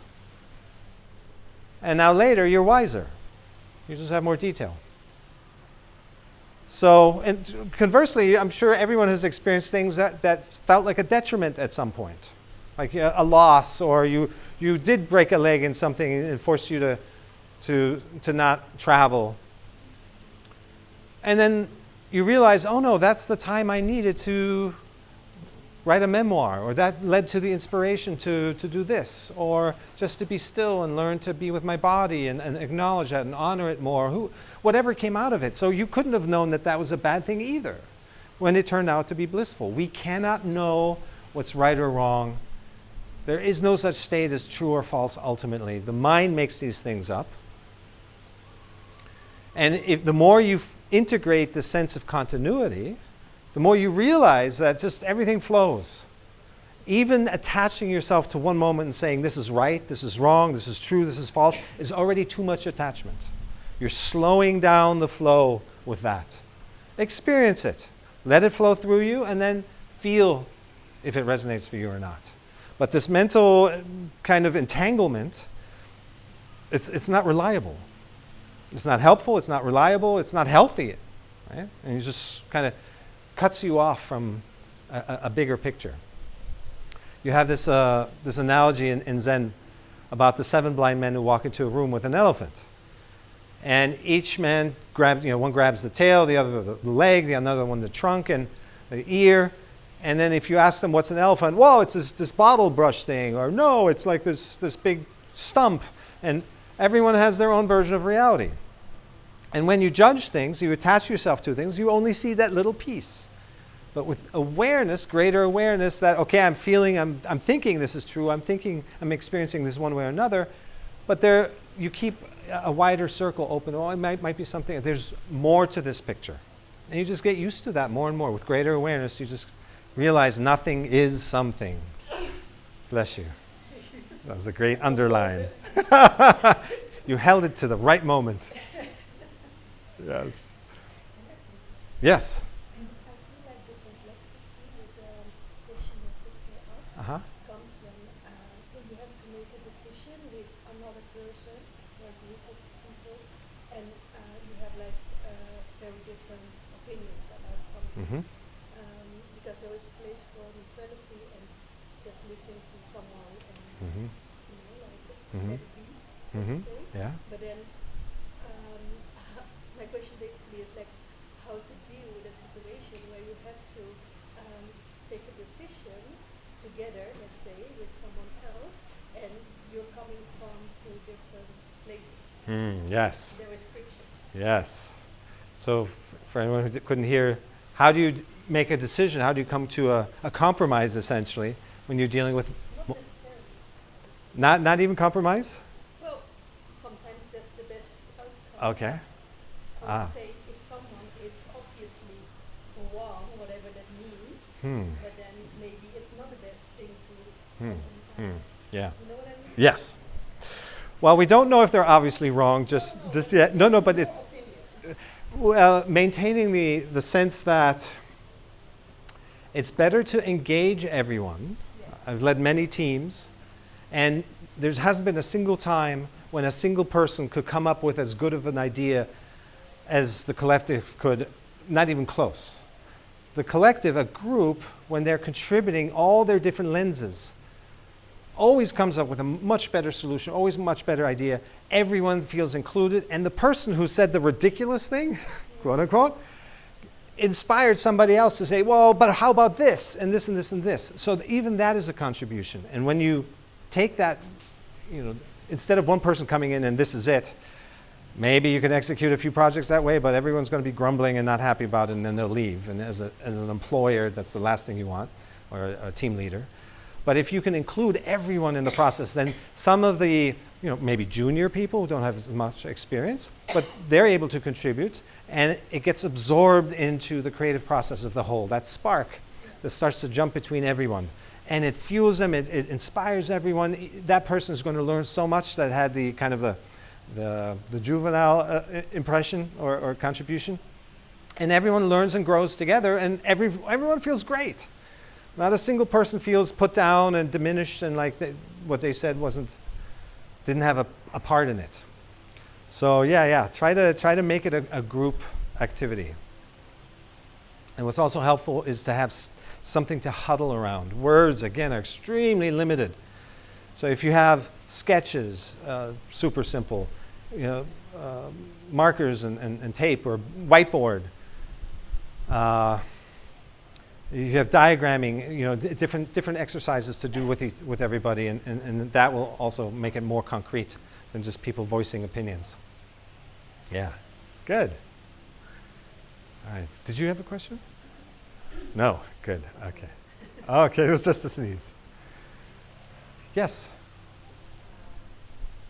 How does values enter into the Nice. What's your approach? Yeah. So how do values enter into the equation? Values are still only your strongest held beliefs. If you say this is my value, it's usually a mental belief, it's a strong belief. A feeling is very different. Um, you might express that as something that you really believe, but the source of it is a sensation, it's a feeling. Something resonates in a way where you're like, no, hands off, I'm not doing this, is not acceptable. But it has to come from there. Again, most of the things we think that we know, most of who we think we are is not our own making. It's our projections of those people in our environment during our formative years. I have a psychologist friend who is treating a mother who was a pro athlete who had an injury and walks with a limp, and now her 4-year-old daughter walks with a limp. We mimic things. It's not the things that our parents said that influenced the most. It's how they behaved, how they carried themselves, how they resolved difficult situations. We absorb that so directly. When somebody says something at us, we kind of put up a shield naturally. But we've absorbed so much of who we think we are just from our environment. So a lot of that can be what we think is our values as well. We have to really get in tune, past the layers of the mind, past the blockages, and get really in tune with our body, our inner self, our inner wisdom. And let that guide us fully. Yes.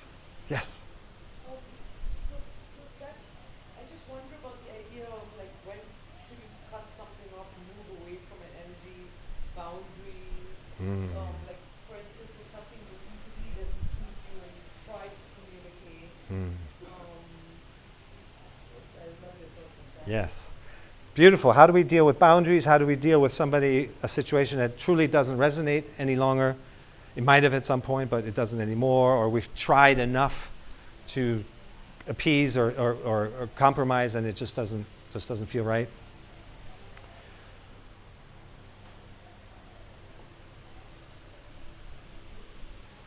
When you connect with your inner truth, you become uncompromising. But you also become kind. You can state clearly, these are my boundaries, these are my limits, this is what I can contribute, this is what I'm capable of. Not just in relationship, but also in work. The communication with the world becomes clear. And you just refuse to compromise your own, call it conscience. You're honoring yourself, and your awareness of how important honoring yourself is so strong that you just will not compromise on that. And you can say that kindly and nicely to somebody. We're no longer fit, or we're going different directions, however you choose. This is not a forceful imposing yourself on others. This is a kind but very clear messaging to the world of this is who I am. In Qigong, there's a great exercise of shooting the eagle, where you mimic the position of a bow, and you stretch out your arms like this, and then you reach across and you pull that bow. This is your personal space. These are your limits. This is your parameter. These are your boundaries. And when you become aware of that energetically, you will not want to diminish that ever. So everything just leads to more clarity within. Again, we're getting enlightened along the way, by the way. But again, that's not the outcome that we're chasing. You don't get there by wanting to be there. You get there by wanting to be here, by learning to like being here, love being yourself, accept who you are. That will move you forward. The quickest, the path of least resistance is to be here now. All right. Yes? Talking about the path of least resistance, where I come from Germany, like most of my friends are not aware of anything. They just kind of live a happy life, not overthinking seemingly, yeah, and not questioning things. And sometimes I think to myself, oh, how easy would it be if I would be like this, not questioning things, just living an easy, life. What is your take on that to all the people who are not where we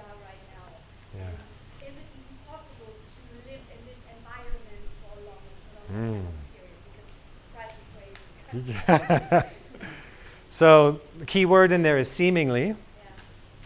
Contrast is building.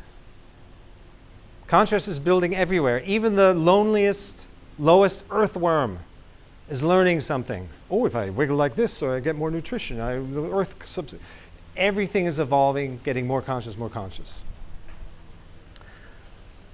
We're the special ones as humans. We have the greatest range of developing consciousness. So there's the 5 levels in Buddhism of demons, and then animals, and then humans, and then angels, and then gods. But you don't actually want to be reincarnated as an angel or god because there's not enough room. You're kind of already complete, and life is boring. And you don't want to be incarnated as an animal or lower because the range of evolution is really narrow. The monastery I went to, that one of the monks couldn't stop talking about, he was so happy. Every Dharma talk he started with, I'm finally free, because he'd been a dog for the last few lifetimes. And the evolution is so limited when you're an animal. You can still see it. Some are more conscious than others. You can tune into that. You can see it. But the range of how much they can evolve and change is very limited. So as humans, we're in the big track. And this is not a judgment, but some are at earlier stages, and some are at later stages. That's just their station in life. And so seeing them for who they are, not wanting to change them, not wanting to manipulate them, that's an important step, because we can't fix people, we can't change people. The only thing we can do is not resist them. That might actually change them.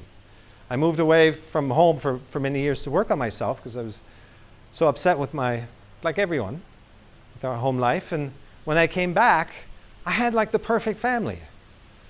And I remember thinking, like, what changed? I had changed.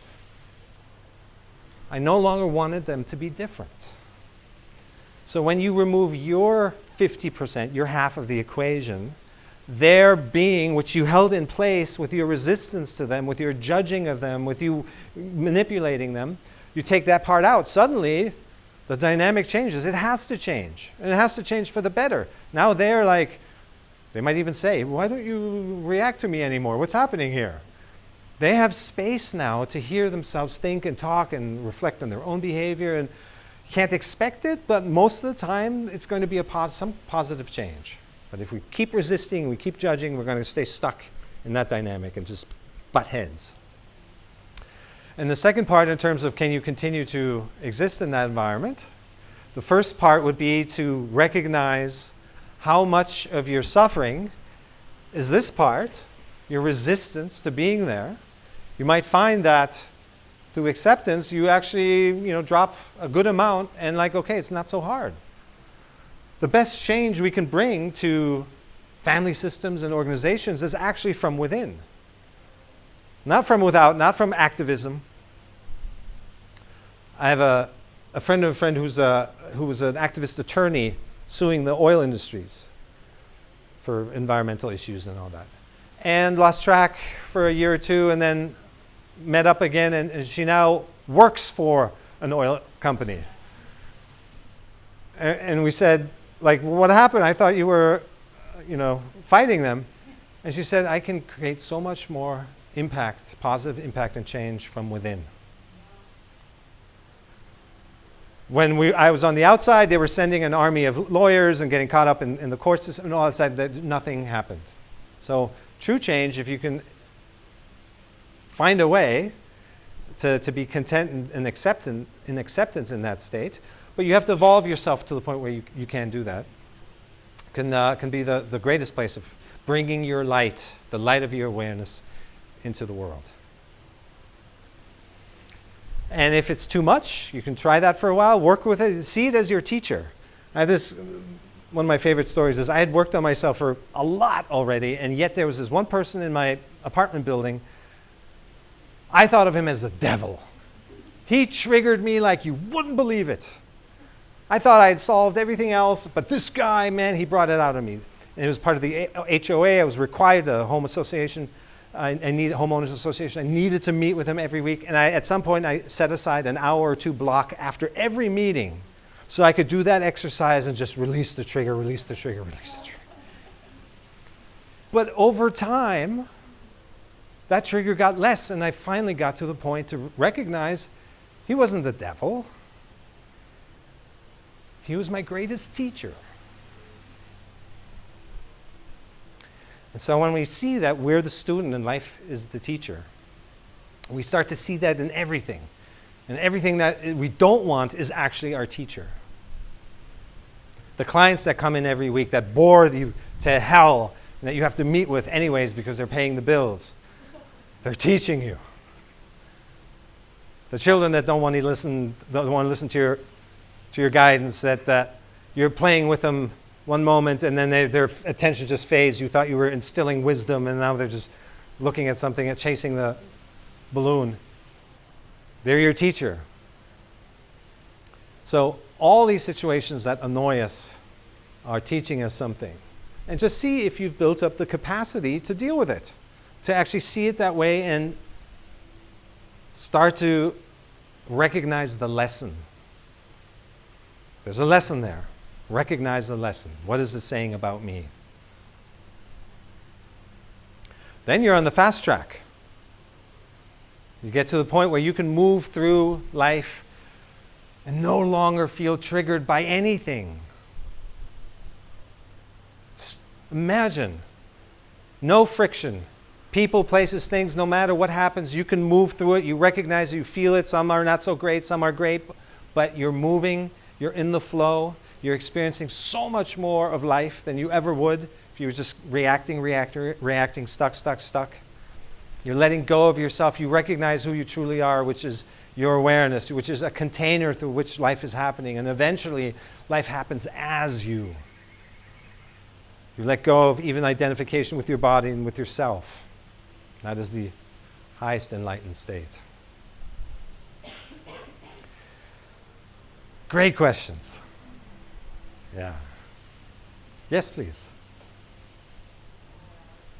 How do you know the difference between fear and intuition? Because I think sometimes I want to make a decision and I'm like, am I making this decision out of fear, out of commitment or whatever it is? Or is it true that this is my intuition? Yeah. Great question. What's the difference between, how do you know the difference between fear and intuition? Are you making a decision out of fear? You can add lack, control, jealousy, anger, all of these subconscious low frequencies to it. Or is it true intuition? Again, the answer is, how do you feel? Somebody last month asked, how do I know when I'm mentally rehearsing perhaps a speech or a talk or a presentation for the next day, and at one point does it become just control? How does it make you feel? When you're mentally rehearsing and you're excited, you're in front of a group and you've got your data down, you feel proud of the research and the work you've done, feels one way. And then you get into, but what if they say this? What if that doesn't work? What if the projector breaks down? What if somebody asks a question that I'm not prepared for? How does that feel? Constricting, limiting. So again, we've somehow lost this internal guidance system that is there for a reason, and it's the simplest, most intuitive, and most specific to each and every one of us. Nothing that we find on the outside can make up for that. And yes, we've all probably been conditioned or heard things like, you can't trust intuition. You can't trust your inner voice. It's the mind, the mental facts. Don't get me started about facts. There's no such thing as a fact. Every discovery is influenced by the mindset of the researcher. There's a great book that was written by a male researcher who went into the Andes and found a cave and found these wooden sticks and theorized that this was a warring tribe, and they went out and they shot their prey, and independently 10 years later a female researcher historian went out and discovered the same cave, found the same wooden sticks, and this was a gentle tribe where the women used these to play the flute and wash their laundry, and completely different account. And that's just a coarse example. And we talked about quantum physics, how the intention, we're not even talking about the obvious things like who paid for the study, but the intention that's behind of what we're seeking. If you understand grant writing, your hypothesis needs to be true 80% probability for you to get the grant money.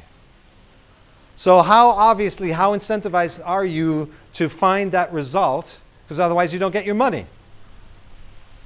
And then you build a whole system of science and a whole society and entire education institutions and on and on and on around all of this tenure with professors. I taught at UCLA for 10 years. Have to produce documents and write articles and research ad nauseum. It's absurd, the workload. And most of that stuff, there are actual figures out there. 97% of it is not reproducible. It's not testable. There's a reproducibility crisis in science where even the same researchers 20, 30, 40 years later cannot reproduce their own findings. It's because the mindset has changed. The mood has changed. The energy has changed. They've evolved. So the way I describe science of facts is it's a temporary scaffolding for a generation to attach themselves to provide a sense of comfort and safety. Ultimately, it's just steered by their own, by the sign of the times, the mindset of the times, and then a new generation comes along and they find a different truth. And it gives them stability and a sense of control, but that's not living from awareness. This is how the non-aware world tries to deal with these things. And that is ultimately the challenge of how do we exist as more conscious beings in a less conscious world.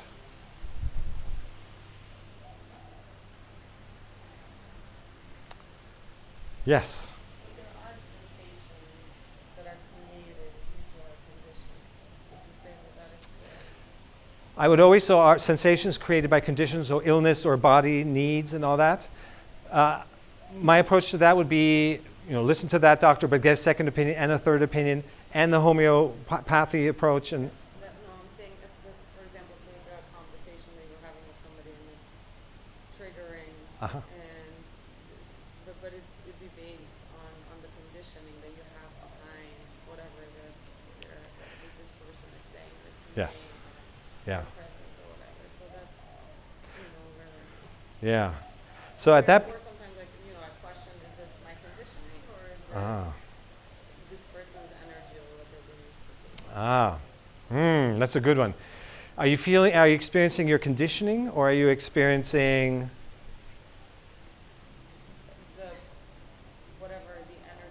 the energy of the other person? Yeah. Yeah. And I would, it's a case-by-case basis. But the fact that you're asking, could it be my conditioning, is already you're in a great place. You're not just taking this conditioning as the absolute truth. You're not reacting from this now. You're not blaming them or whatever. You're questioning yourself, is this my conditioning? Is what I'm feeling real? That's being aware. And whether it's right or wrong or true or false, or where it came from almost doesn't matter, as long as you stay aware. And from that awareness, you're never going to get aggressive, you're never going to blame, you're never going to point fingers, you're never going to create a big blow up of the situation, because you've diffused that sensation wherever it may arise from with awareness. And then you can go back maybe, do some research. And again, when you're researching, it's not like you're just taking things at face value. You're reading all different perspectives, maybe different angles from society and of science or philosophy and psychology, and then just see what resonates. Expand your realm so that you're not just like one blind man, but you're like 7 blind men or 100 blind men. And you cannot fundamentally ever know something. The moment you know something, you're identified with something. You have to stay in that space of, I can't know it, I can't know it. And maneuver through the world in the state of staying open to new influences, new ideas, to the co-creative process, the inspiration that comes from the not knowing place. We have 5 minutes, I'm milking it even though they're signaling me. This idea that you know something, notice that. If you feel like you know something, diffuse that with a sense of noticing. I notice that I think I know something. You're no longer giving that piece of data your power. You have a perspective on it now. It won't own you. Because that little thought that you give your attention to in that rigorous, attached way could turn into psychosis, some kind of depression, some kind of loop, some kind of belief. Anywhere you look in the world where injustice is done, it's done by people who live in their heads, who are identified with a thought. Because if they were in tune with their conscience, then they could never do that onto others. When we get leaders into place who respond and they answer to their own truth, their own conscience, then there will be peace. They've made peace with themselves. You can never break that conscience.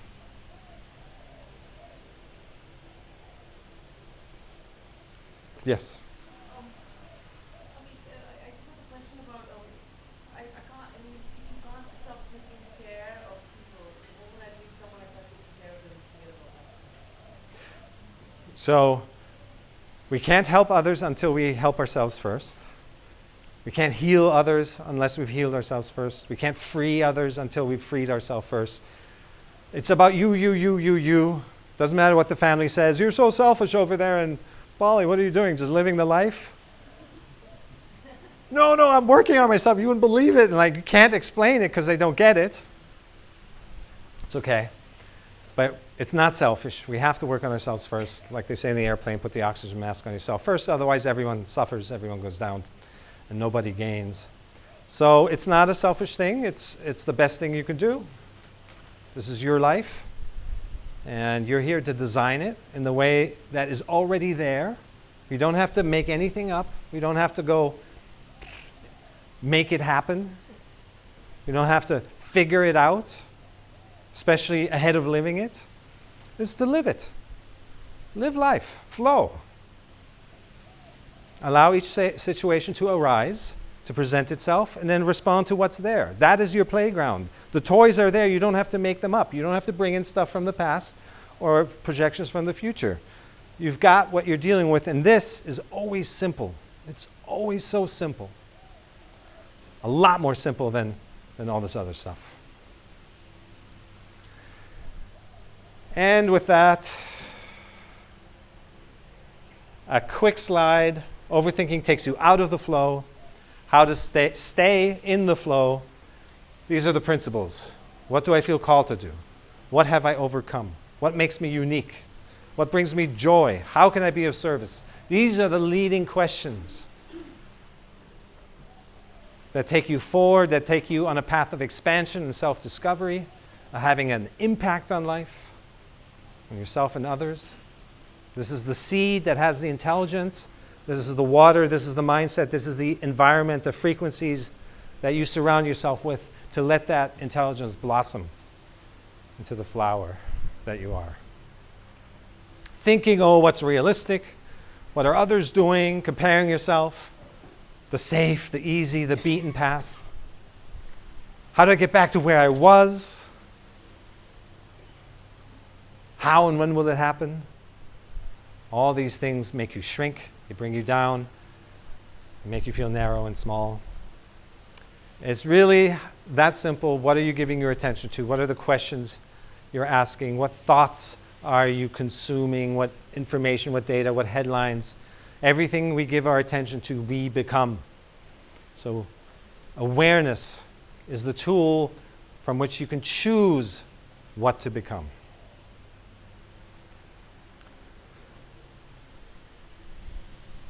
This is what we did today. Practicing mindfulness, meditation, breathwork, journaling, grounding exercises.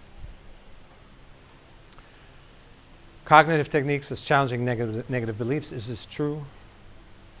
Lifestyle adjustments.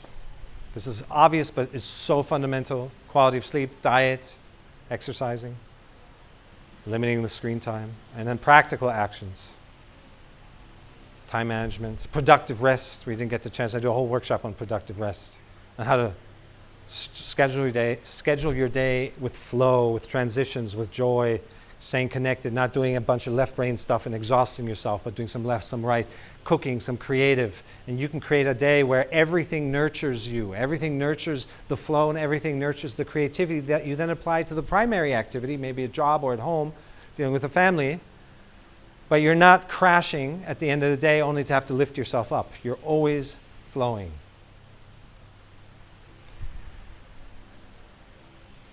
Congratulations, we did it.